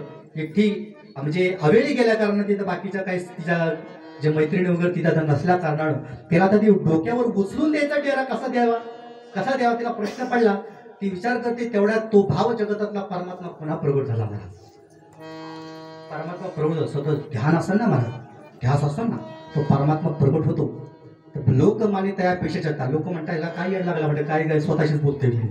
पण ती गवळण स्वतः ती बोलू लागली देवा, तिला फक्त दिसत होता. कारण तिची जी दृष्टी आहे ना महाराज, तिची दृष्टी सूक्ष्म होते. ज्यावेळेस दृष्टी सूक्ष्म होते ना महाराज, ज्यावेळेस दृष्टी सूक्ष्म होते, जे डोळ्याच्या दृष्टी दिसत नाही ते त्या दृष्टीने दिसतं महाराज. साधू संतांना पिशाचे दिसतात बरं का, साधू संतांना सूक्ष्म जीव दिसतात. हे आपल्या सामान्य दृष्ट्या दिसत नाही. जिथं दुर्बीन दिसत नाही ते साधूला दिसतो. आणि महाराज ते गवळणीला मला तो परमात्मा दिसू लागला. तो म्हणतो ताई उचलून देऊ का. अरे वा देवा बरं झालं तू नेमक्या वेळेला तू आलास प्रभू, थोडंसं हात लाव म्हणे. आणि ती हात लावणार तेवढं दुसऱ्या एका गवळणीने हाक मारली. हाक मारण्याची धान दिशी ते धान दिशी तो डेरा फुटला गेला. झाला कृष्ण कुठला काय म्हणजे देव प्रगट झाल्याला पुन्हा गायब झाला, गुप्त झाला. मग मला दुःख झालं. आणि मग मले आणि तवापासून मी ती घागर फुटल्यापासून घरी गेलो. पुन्हा सासूची शिवाय खाण्यापेक्षा मी ध्यान करते. सासूच्या शिवाय खायला जाण्यापेक्षा मी ध्यान करते. जो चित्तात बसलाय त्याला बाहेर कसा गाळायचा आहे. हरिले माझे हरिले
स्थिती झाली महाराज. आणखी नाराजींना म्हणते काय सांगू महाराज, गुरु महाराज काय सांगू की अशी स्थिती माझ्या अंतःकरणाची झालेली आहे. आता सासूची शिवाय खाण्यापेक्षा जो चित्तात बसलाय त्याला कसा बाहेर काढायची याची साधना करते. नाराजीने हे ऐकल्यावर डोक्याला हात लावला. म्हणजे आजपर्यंत एवढे साधक भेटले, एवढे भक्त मोठे मोठे हजार वर्ष तपश्चर्या करणारे साधू भेटले आणि ती नेमकं एकच तक्रार म्हणतात, महाराज काही करा, आमच्या चित्तात यावी असं काहीतरी करा. ही गवळण वेगळं बोलती, म्हणजे चित्तात बसले ह्याला बाहेर काढण्यासाठी परमार्थ करते. सांगा मला, चित्तातला बघा तो परमात्मा एक तर चित्तात येत नाही बरं का. तो म्हणतो एक तर मी कुणाच्या घरी येत नाही, आणि जर आलो तर परत कधी माघारी जात नाही. कारण एकदा तो बघा येण्यासाठी 1000 जन्म घेतले, कोट्यावधी जन्म घेतले, तर चित्तात येत नाही बाबा.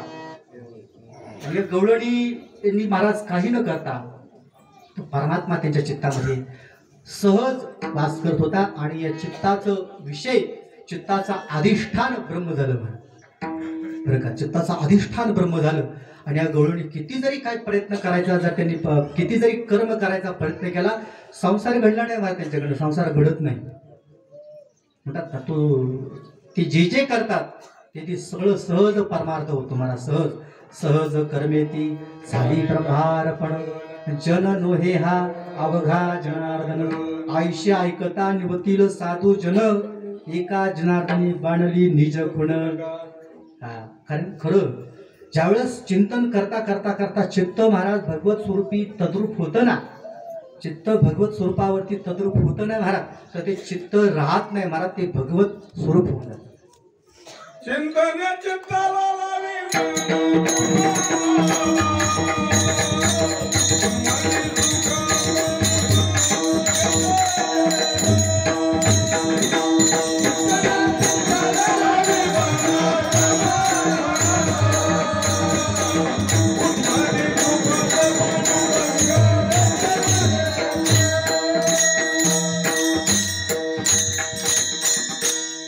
पाहिजे महाराज.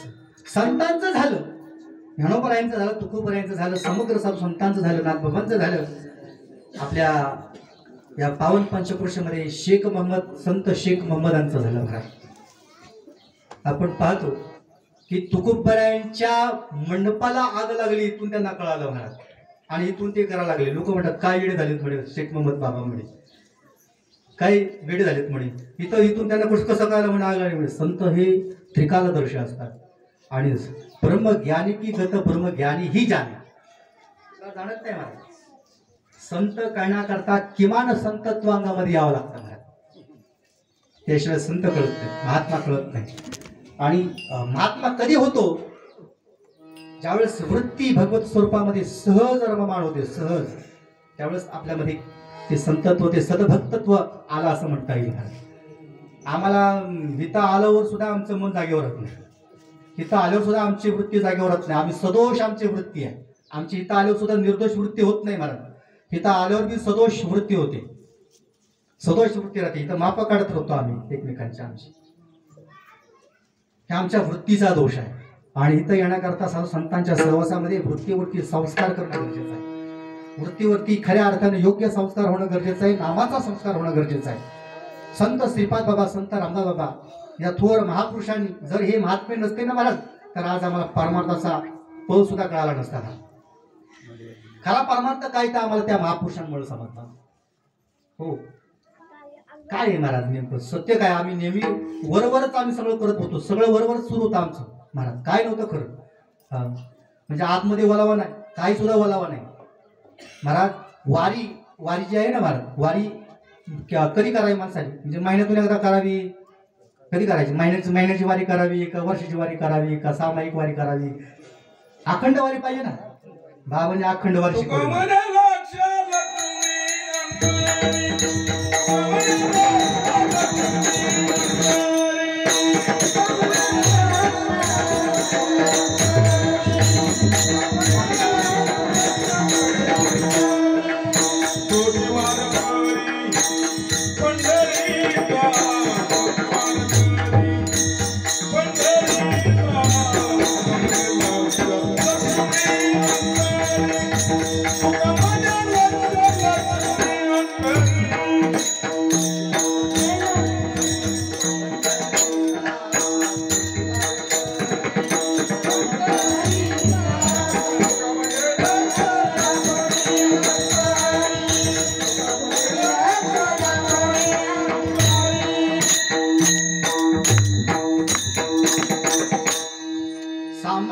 सेवकाची वारी महाराज महिन्याची असेल आणि गुरुपुत्राची वारी महाराज अखंड आहे. गुरुपुत्राची वारी अखंड आहे महाराज, अखंड वारी. 21,600 वेळा तो वारी करतो महाराज. 24 तास वारी सुरू आहे. लक्ष नाही, लक्ष महत्वाचं आहे.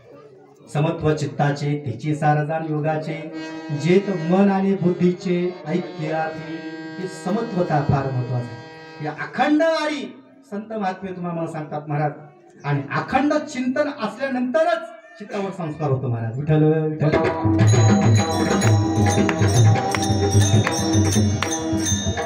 आम्हाला संसार का आवडतो माहित नाही तुम्हाला. संसार का आवडतो आम्हाला?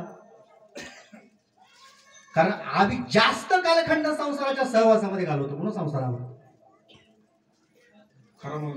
हा, आम्ही ज्यावेळेस आमचा जास्त कालखंड आमच्या वृत्तीचा भगवत स्मरणामध्ये घालून ना महाराज तर संसार आवडणार नाही महाराज. संसाराची गोडी हळूहळू कमी होईल आणि भगवंताची गोडी वाढणार महाराज. मग या आटा पहारा माझारी मोठे की निमिष परिस्थिती तुला येणार आहे म्हणतात ना. मग पुनवे होण जैसे शशीबिंब दिसेन दिसे आवसेचे दिवसे नाहीच होय तसं चित्त मज माझी निगता हळूहळू पंड सुता मीची होई याप्रमाणे हे चित्त जे आहे ना हे भगवत स्वरूपाचं चिंतन करता करता करता जशी त्या गवळणीची स्थिती झाली. हे गवळण म्हणते महाराज काय सांगू, हे मला असं जी भगवंताच्या नामस्मरणाचं एवढं ध्यान लागलं, एवढी उत्कटता माझ्या मनामध्ये निर्माण झाली की हे चिंतन करता करता करता माझं चित्त त्या परमात्म्यानं हरण केलं. हे चित्त आता माझ्या स्वाधीन राहिलं नाही. आता कशी जाऊ घरा,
ते गवळण म्हणती हे चित्त आता माझ्या स्वाधीन राहिले नाही. त्या चित्तावरती माझं स्वातंत्र्य राहिलं नाही. त्या भगवंताने त्याच्यावरती कब्जा केला आणि त्याचा परिणाम असा झाला की हे चित्त त्याने हरण केल्या कारणानं हरिणी माझे हरले चित्त भारवित्त विसरले. संसाराचा विचार माझ्या डोक्यातून मावळला गेला म्हणे. आणि मग जर डोक्यात संसारच नसेल संसार होईल कसा मला सांगा. माझ्या चित्तात डोक्यात संसारच नाही राहिला तर संसार होईल काही, संसार जाऊन करणार काय म्हणे. आणि जर संसार केला नाही तर हा समज काय मला चांगलं म्हणे. काय गोडीचा विचार बघा ना, मला संसार बघा. गण आणि गोत्र सर्व हसताती मजगा, गण आणि गोत्र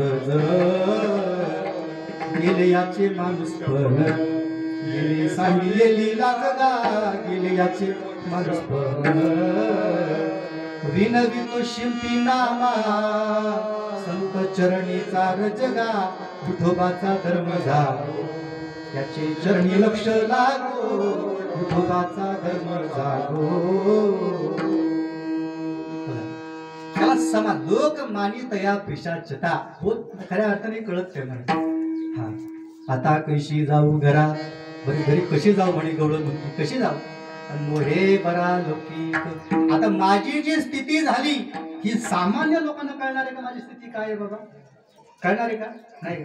एक बैसुने ध्यान करती, एक बैसुने झोप घेते. दोघे सारखेच बाबा, एक बसताना असेच बसतात.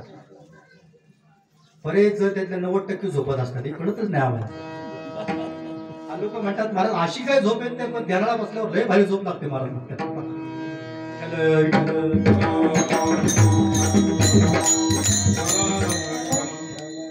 एक बैसुनी ध्यान करती, एक बैसुनी झोप घेती, दोन्ही दिसती सारखी वर्म जाणे तो पारखी.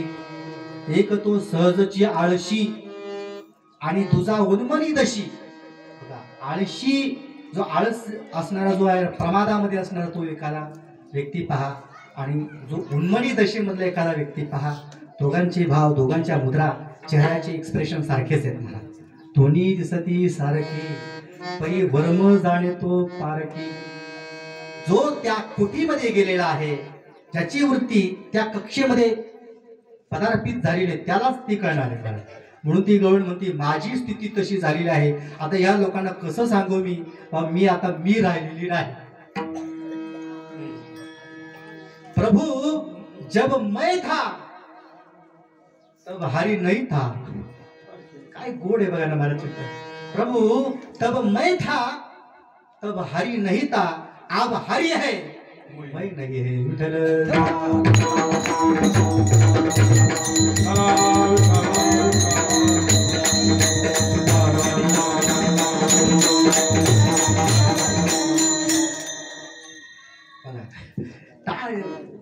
नाथ ब्रह्म पाहिजे. जब मैं था तोपर्यंत मी आहे ना मला, तोपर्यंत संसार आहे. मी मावळला की संसार संपला. संसार जरी असलो तरी संसार होत नाही महाराज. मग सदन कसाया विकू लागे मांस. कधी? मी संपल्यानंतर. माळ्या सावत्यास खुरपू लागे मी संपल्यानंतर. नरहरी सोनार गड फुंकू लागे मी संपल्यानंतर. सुखा मेळा संगे ढोरी ओढी, नामयाची जणी सैवेची सिनी, धर्मागडी पाणी बाहेर जाडी, नाम्या सैवे जेवी नवे संकुचित, ज्ञानियाची भिंत अंगी ओढी, अर्जुनाची रती होया सारथी, बक्षी पोहे प्रेती सुनाम्याचे, गवळ्याचे घरी अंगी गाय वळी, द्वारपाळ बळी द्वारी झाला, व्यंकुबाचे ऋण फेडी ऋषिकेशी, आंब ऋषीशे सोशी गर्भवास, मीराबाईसाठी घेतो विषप्याला, दामाजीचा झाला पाळीवार, घडी माती वाहे गोऱ्या कुंभाराची, कुंडी त्या मेहत्याची अंगी भरी, पुंडलिकासाठी अजून तिष्ठत तुका म्हणे माता धन्य त्याची. जास्त थोडस शॉर्टकट मध्ये. हे कधी? मी संपल्यानंतर. देव काम करतो कधी करतो? मी संपल्यानंतर. प्रभू जब मैं था तब हरी नहीं था. आणि आमचं मी ठेवूनच आम्ही परमार्थ करतो. कसं गवाळे घेऊन कधी परमार्थ होत असतो का? परमार्थ करायचं गवाळ सोडून करावं लागतो. आणि गवाळ धरून चोरांच्या संगतीतला प्रवास सुखरूप होऊ शकतो का? चोरांच्या संगतीतला प्रवास सुखरूप होऊ शकतो का? जर चोरांच्या संगतीतला प्रवास सुखरूप होऊ शकत नाही तर चोरांच्या संगतीतला परमार्थ कसा सुखरूप होईल? मी तुफाना जाऊ दे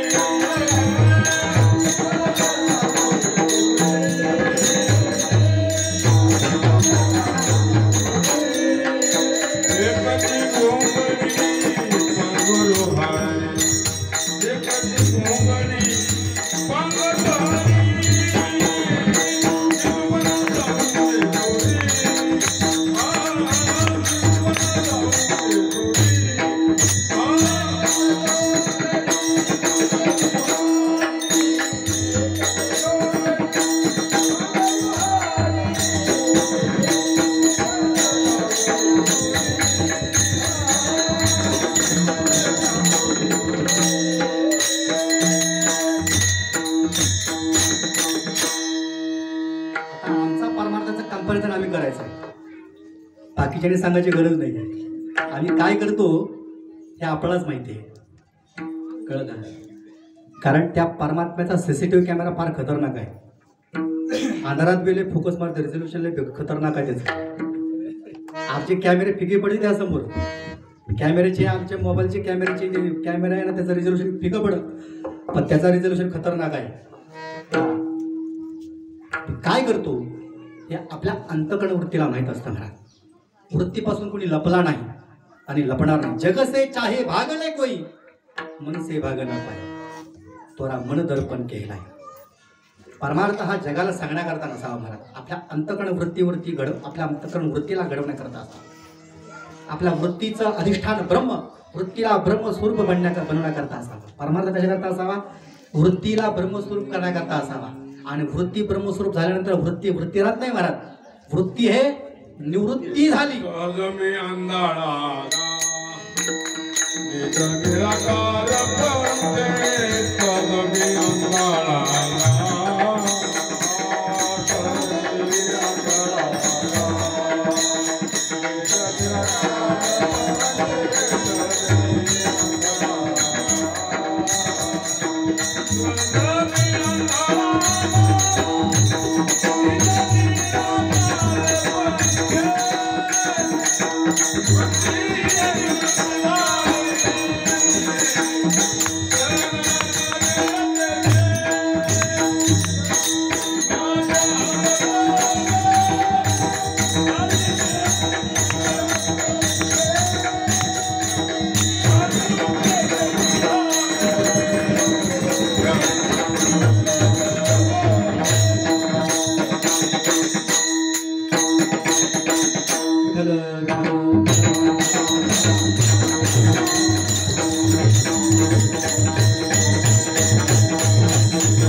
तुकोबरायचा परमार्थ हा प्रवृत्तीतला आहे का निवृत्तीतला आहे त्याच्यावर कळतो मला. सहज मी आंधळागा निजा निराकार पंथे वृत्ती हे निवृत्ती झाली जन दिशे तिथे. जोपर्यंत वृत्ती निवृत्त होत नाही तोपर्यंत जन दिसतं महाराज. एकदा ती निवृत्त झाली तर जन दिसत नाही महाराज. तुका म्हणे मग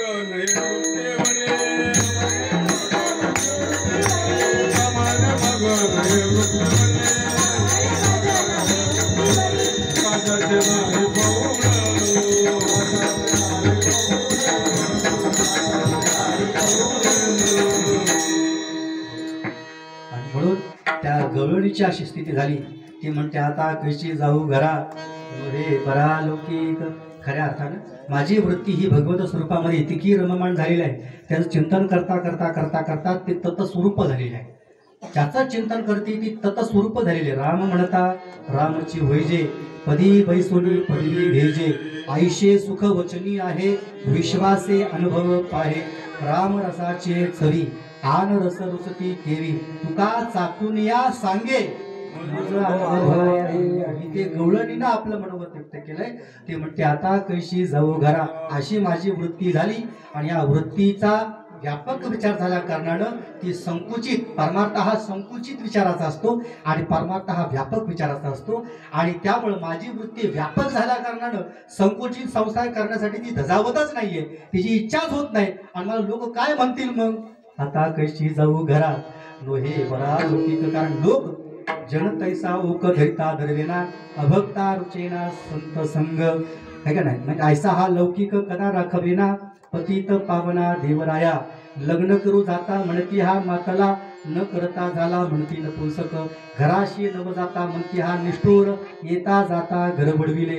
निपुत्रिकाचे घर पहा हो चांडाळ पातकांचा मूळ पोरवडा है की नाही.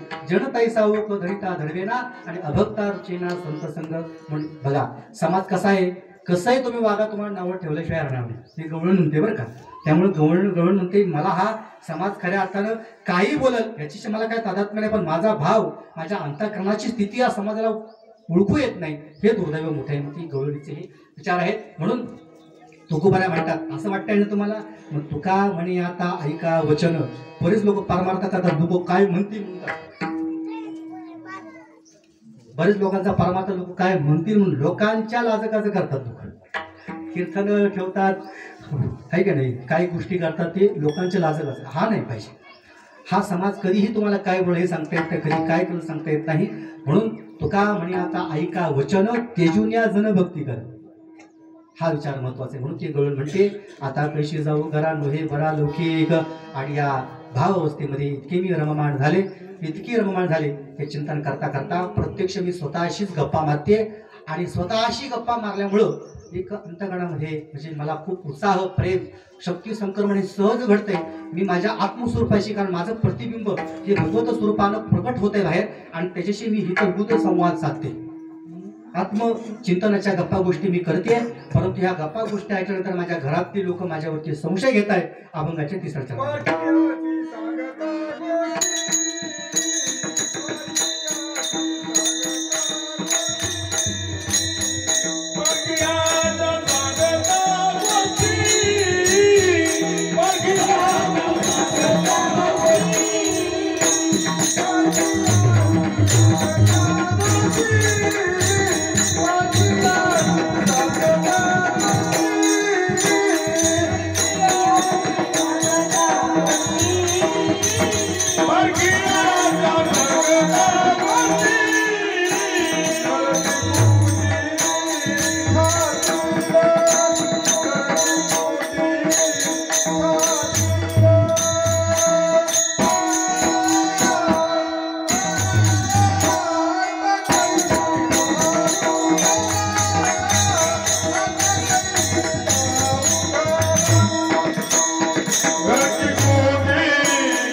गोपाल कुमार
आता कैशी जाऊ घरा नोहे बरा लौकिक पारखी अशी सांगता गोष्टी घरची कुठी खातील.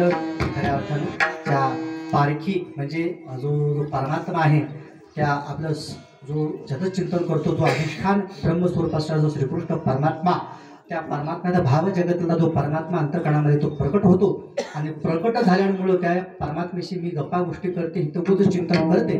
मात्र हे चिंतन करत असताना केवळ त्या परमात्म्याला माझे शब्द ऐकायला मिळतात आणि त्याचे शब्द मला श्रवणाला मिळतात. आम्ही दोघांशी एकमेकांशी गप्पा करतोय मात्र आमच्या ज्या गोष्टी आहेत फक्त माझा आवाज ते माझ्या आप्तसुख्यांकडे जातो.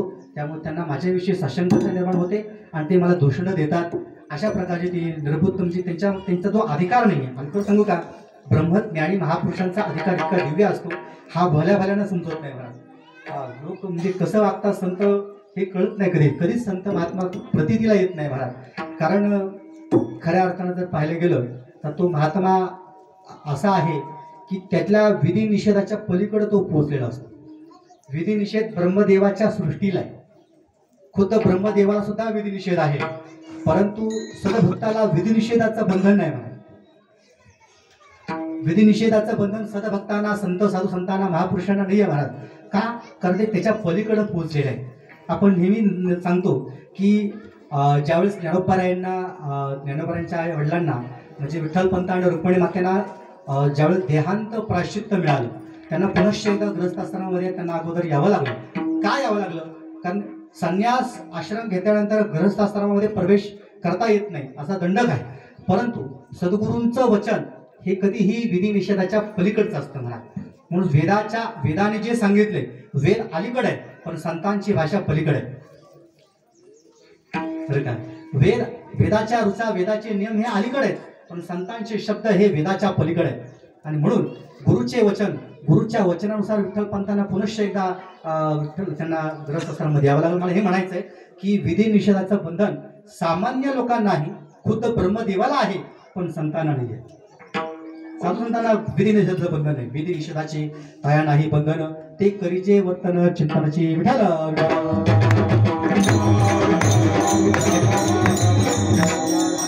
सांगता गोष्टी घरची कुठी खातील आता कैशी जाऊ घरा मोहे बरा लौकिक. आता वेळ झालेला आहे.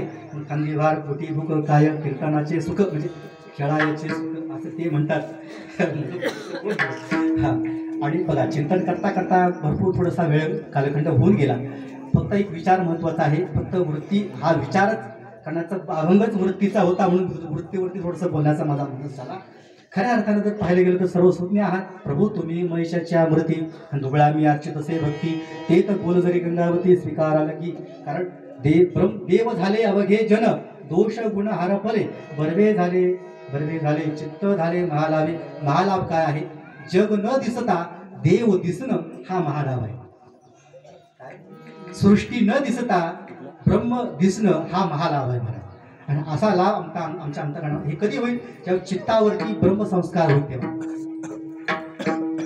आपल्या चित्तावरती ब्रह्मसंस्कार होईल तेव्हाच हा लाभ प्राप्त होणार आहे, एरवी होणार नाही. म्हणून जो ब्रह्मसंस्कार त्या गवळणीवरती झाला तो ब्रह्मसंस्कार आमच्या वृत्तीवरती व्हावा, याच्याकरता हा अट्टहास आहे. 18 वर्षापासून आपण सलग या ठिकाणी करतोय. ज्ञानदान करणारे महापुरुष महात्मे या ठिकाणी येतात, पण आम्ही तनो बनू जीवे चरणासी लागावे अगरवता करावे दास्य सकळ या काही गोष्टी करत नाही. आम्ही त्यांना गुरु करावा बळकट त्याचे धरावे, आम्ही कधीच मनगड धरत नाही.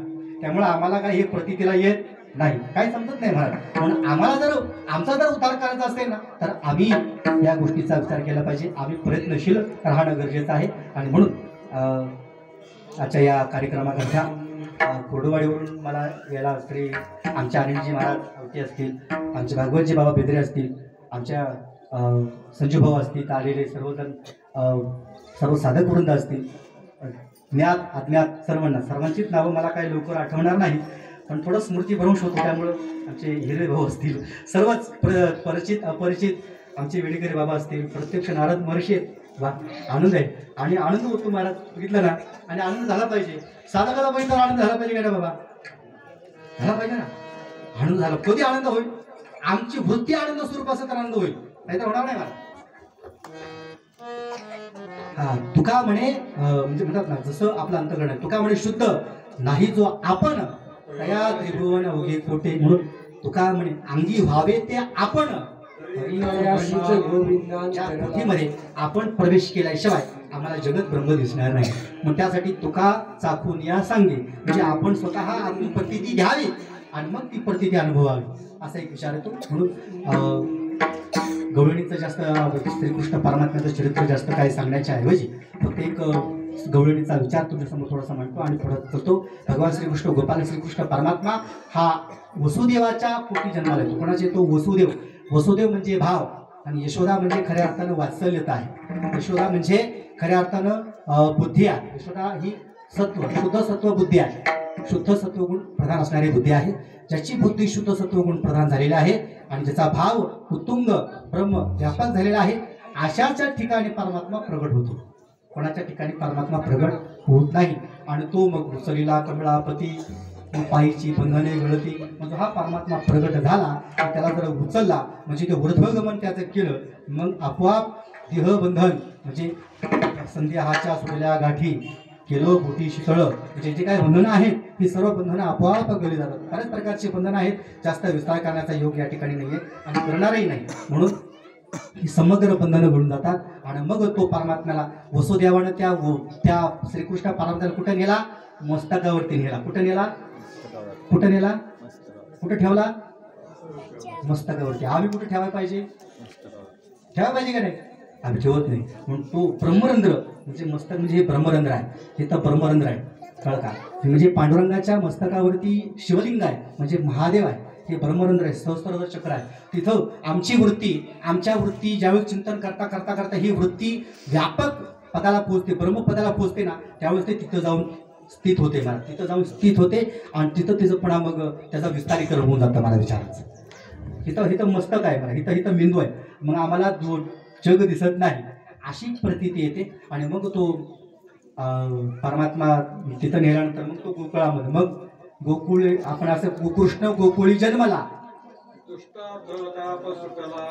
आता गोकुळात कृष्ण जन्मला का मथुरा जन्मला नाही आम्हाला, म्हणजे सांकेतिक भाषा आहेत बरं का. या काही गोष्टी सांगताना शब्द काही सांकेतिक आहेत, हे आम्ही त्या कोटीत गेल्याशिवाय आम्हाला समजणार नाही. आम्हाला प्रवृत्तीपूर्वक चरित्र माहिती आहे पण निवृत्तीपूर्वक चरित्र आम्हाला माहित नाही. हे निवृत्तीपूर्वक चरित्र समजून घ्यायचं असेल ना तर आम्हाला संतांच्या या संगतीमध्ये मेळ्यामध्ये बसणं गरजेचं आहे. आणि मग तिथं नेलं गेलं. म्हणून काय, परमात्मा श्रीकृष्ण परमात्मा प्रगट झाला. या ठिकाणी देव प्रगट झाल्यानंतर मला दुःख राहत नाही, दैन्य दारिद्र्याचा नाश झाला. परमात्मा हृदयामध्ये प्रगट होतो ना तेव्हा दुःखचा लवलेश राहत नाही, कारण तो परमात्मा कसा आहे, सदघन आहे, चितघन आहे, आनंदघन आहे. सदघन म्हणजे त्याचा कधीही नाश होत नाही तो परमात्मा. चितघन म्हणजे ज्ञान स्वरूप, जिथं कधी अज्ञान ज्याच्यामध्ये प्रवेश करत नाही तो चिद स्वरूप. आणि आनंद जिथं कधी दुःख प्रवेश करत नाही तो आनंद स्वरूप, असा सच्चिदानंद घन परमात्मा ज्यावेळेस तो प्रकट होतो गोकुळामध्ये, गोकुळ म्हणजे मस्तक आहे घरात, इथं प्रगट झाला पाहिजे तो, म्हणजे समोर प्रतीतीला येतो.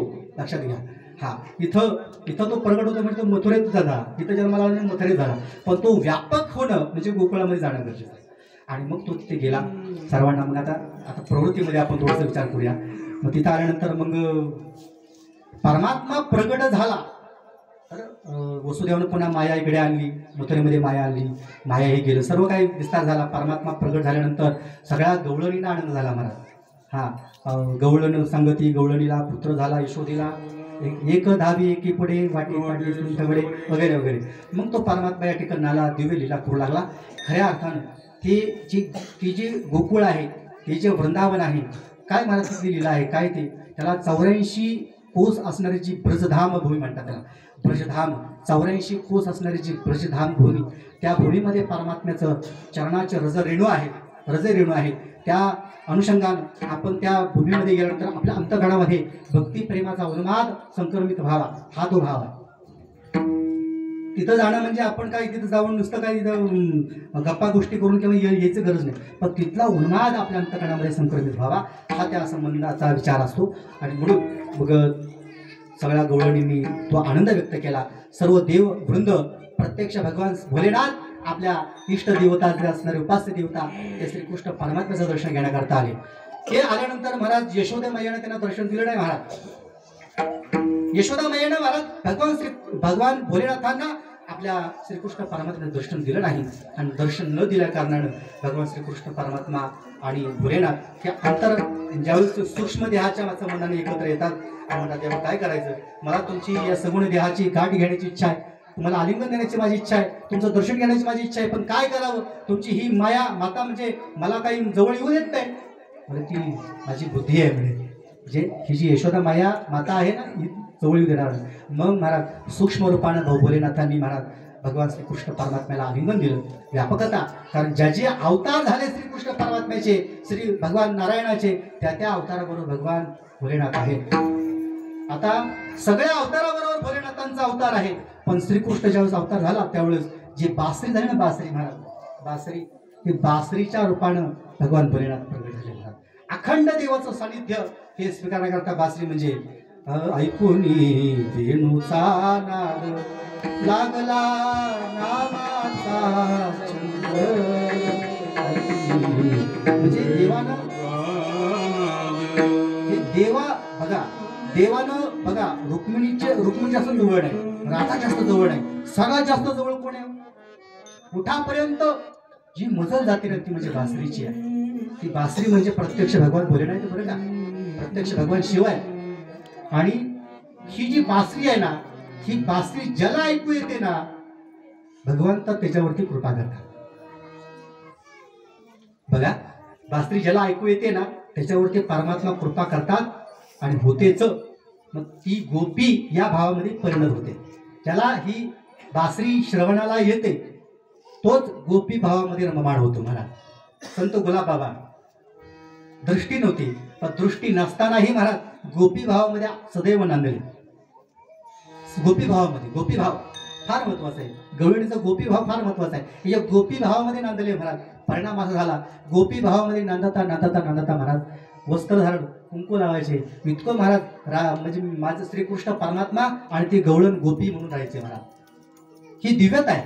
आणि हे करता करता करता महाराज त्यांच्यामध्ये ते परिणाम झाले बरं का. असे परिणाम या ठिकाणी आपल्यामध्ये ही हवे. आणि मग जशी गवळणीची स्थिती झाली तशी आमचीही स्थिती होणं गरजेचं आहे. मग असा परमात्मा तिसा मासानं या ठिकाणी मोठा होऊ लागला. मोठा झाल्यानंतर मग महाराज या ठिकाणी तो चालू लागला, रंगतरंगणी अशा प्रकारचे तो नाना प्रकारची लीला करू लागला. या जास्त लीला घेण्याचा आपले जास्त विचार नाही, कारण आपण मुख्य विषयाला स्पर्श करण्यासाठी या ठिकाणी थांबलो होतो.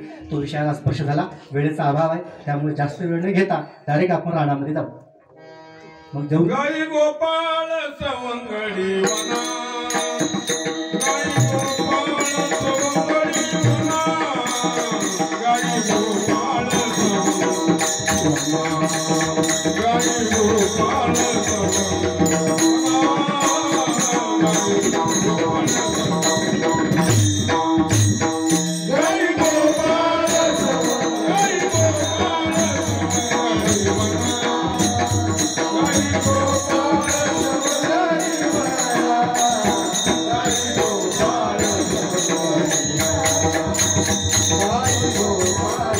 गाई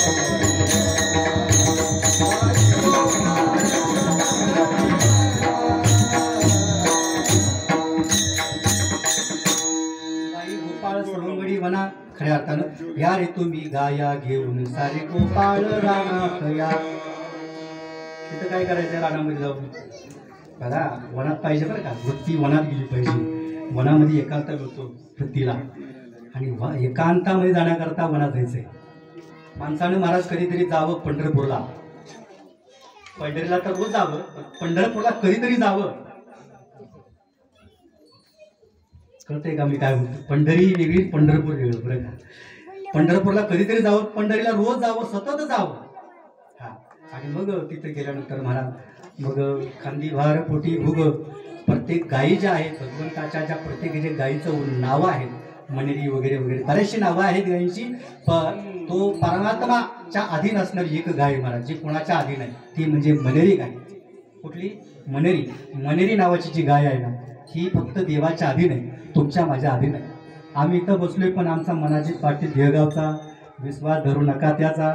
तिथं बसले तर तुमचं मन सांगत असेल हा बाबा कधी थांबवणार आहे, तुम्हाला ठाऊक कालाचा वेळ होऊन गेलेला आहे, टायमिंग होऊन गेलेला आहे. आता मला काय माहिती तुम्ही उशिरा सुरू केला म्हणून थोडंसं वेळ लागणार सांगता का. संगतीचे कार्यक्रम म्हटल्यावर थोडासा वेळ चालतोच पण आम्ही घेणार नाही.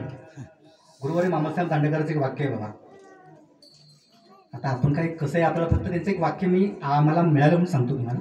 तर त्यांचं एक वाक्य असं होतं, तुम्ही किती बोलता याला जास्त महत्त्व नाही महाराज.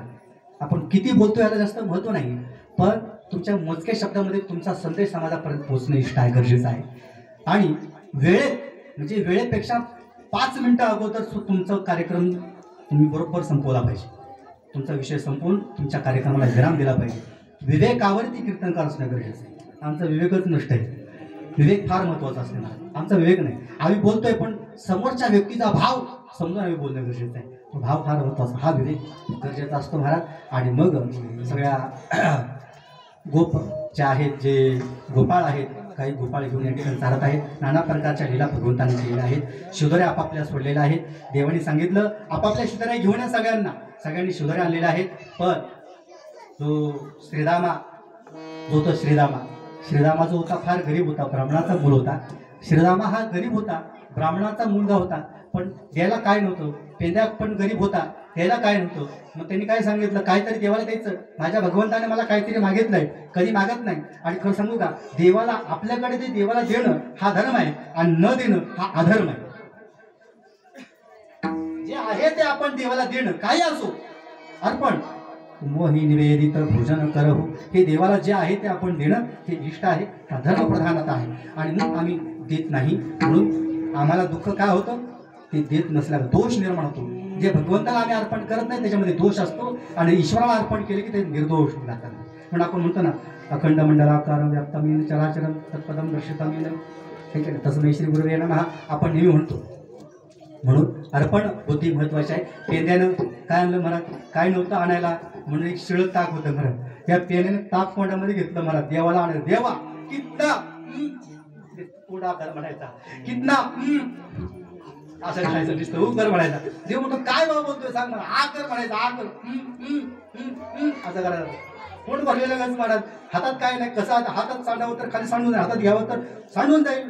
गाडगं पण नाही आणायला महाराज. बघा देवाचे भक्त कधी असेच असतात बघा, पूर्ण सदन नसतात देवाचे भक्त. देवाचे देव भक्ता लागी करुणेली संसार अंगे वारावार करून सोडी ठीक आहे. अशा प्रकारे हे भक्त होते. आणि आणलं देवाने महाराज मोठ्या प्रेमाने महाराज सूळ मारली महाराज, पिचकारी मारली पेंद्यानं आणि भगवंतानं ती पिचकारी स्वीकारली महाराज.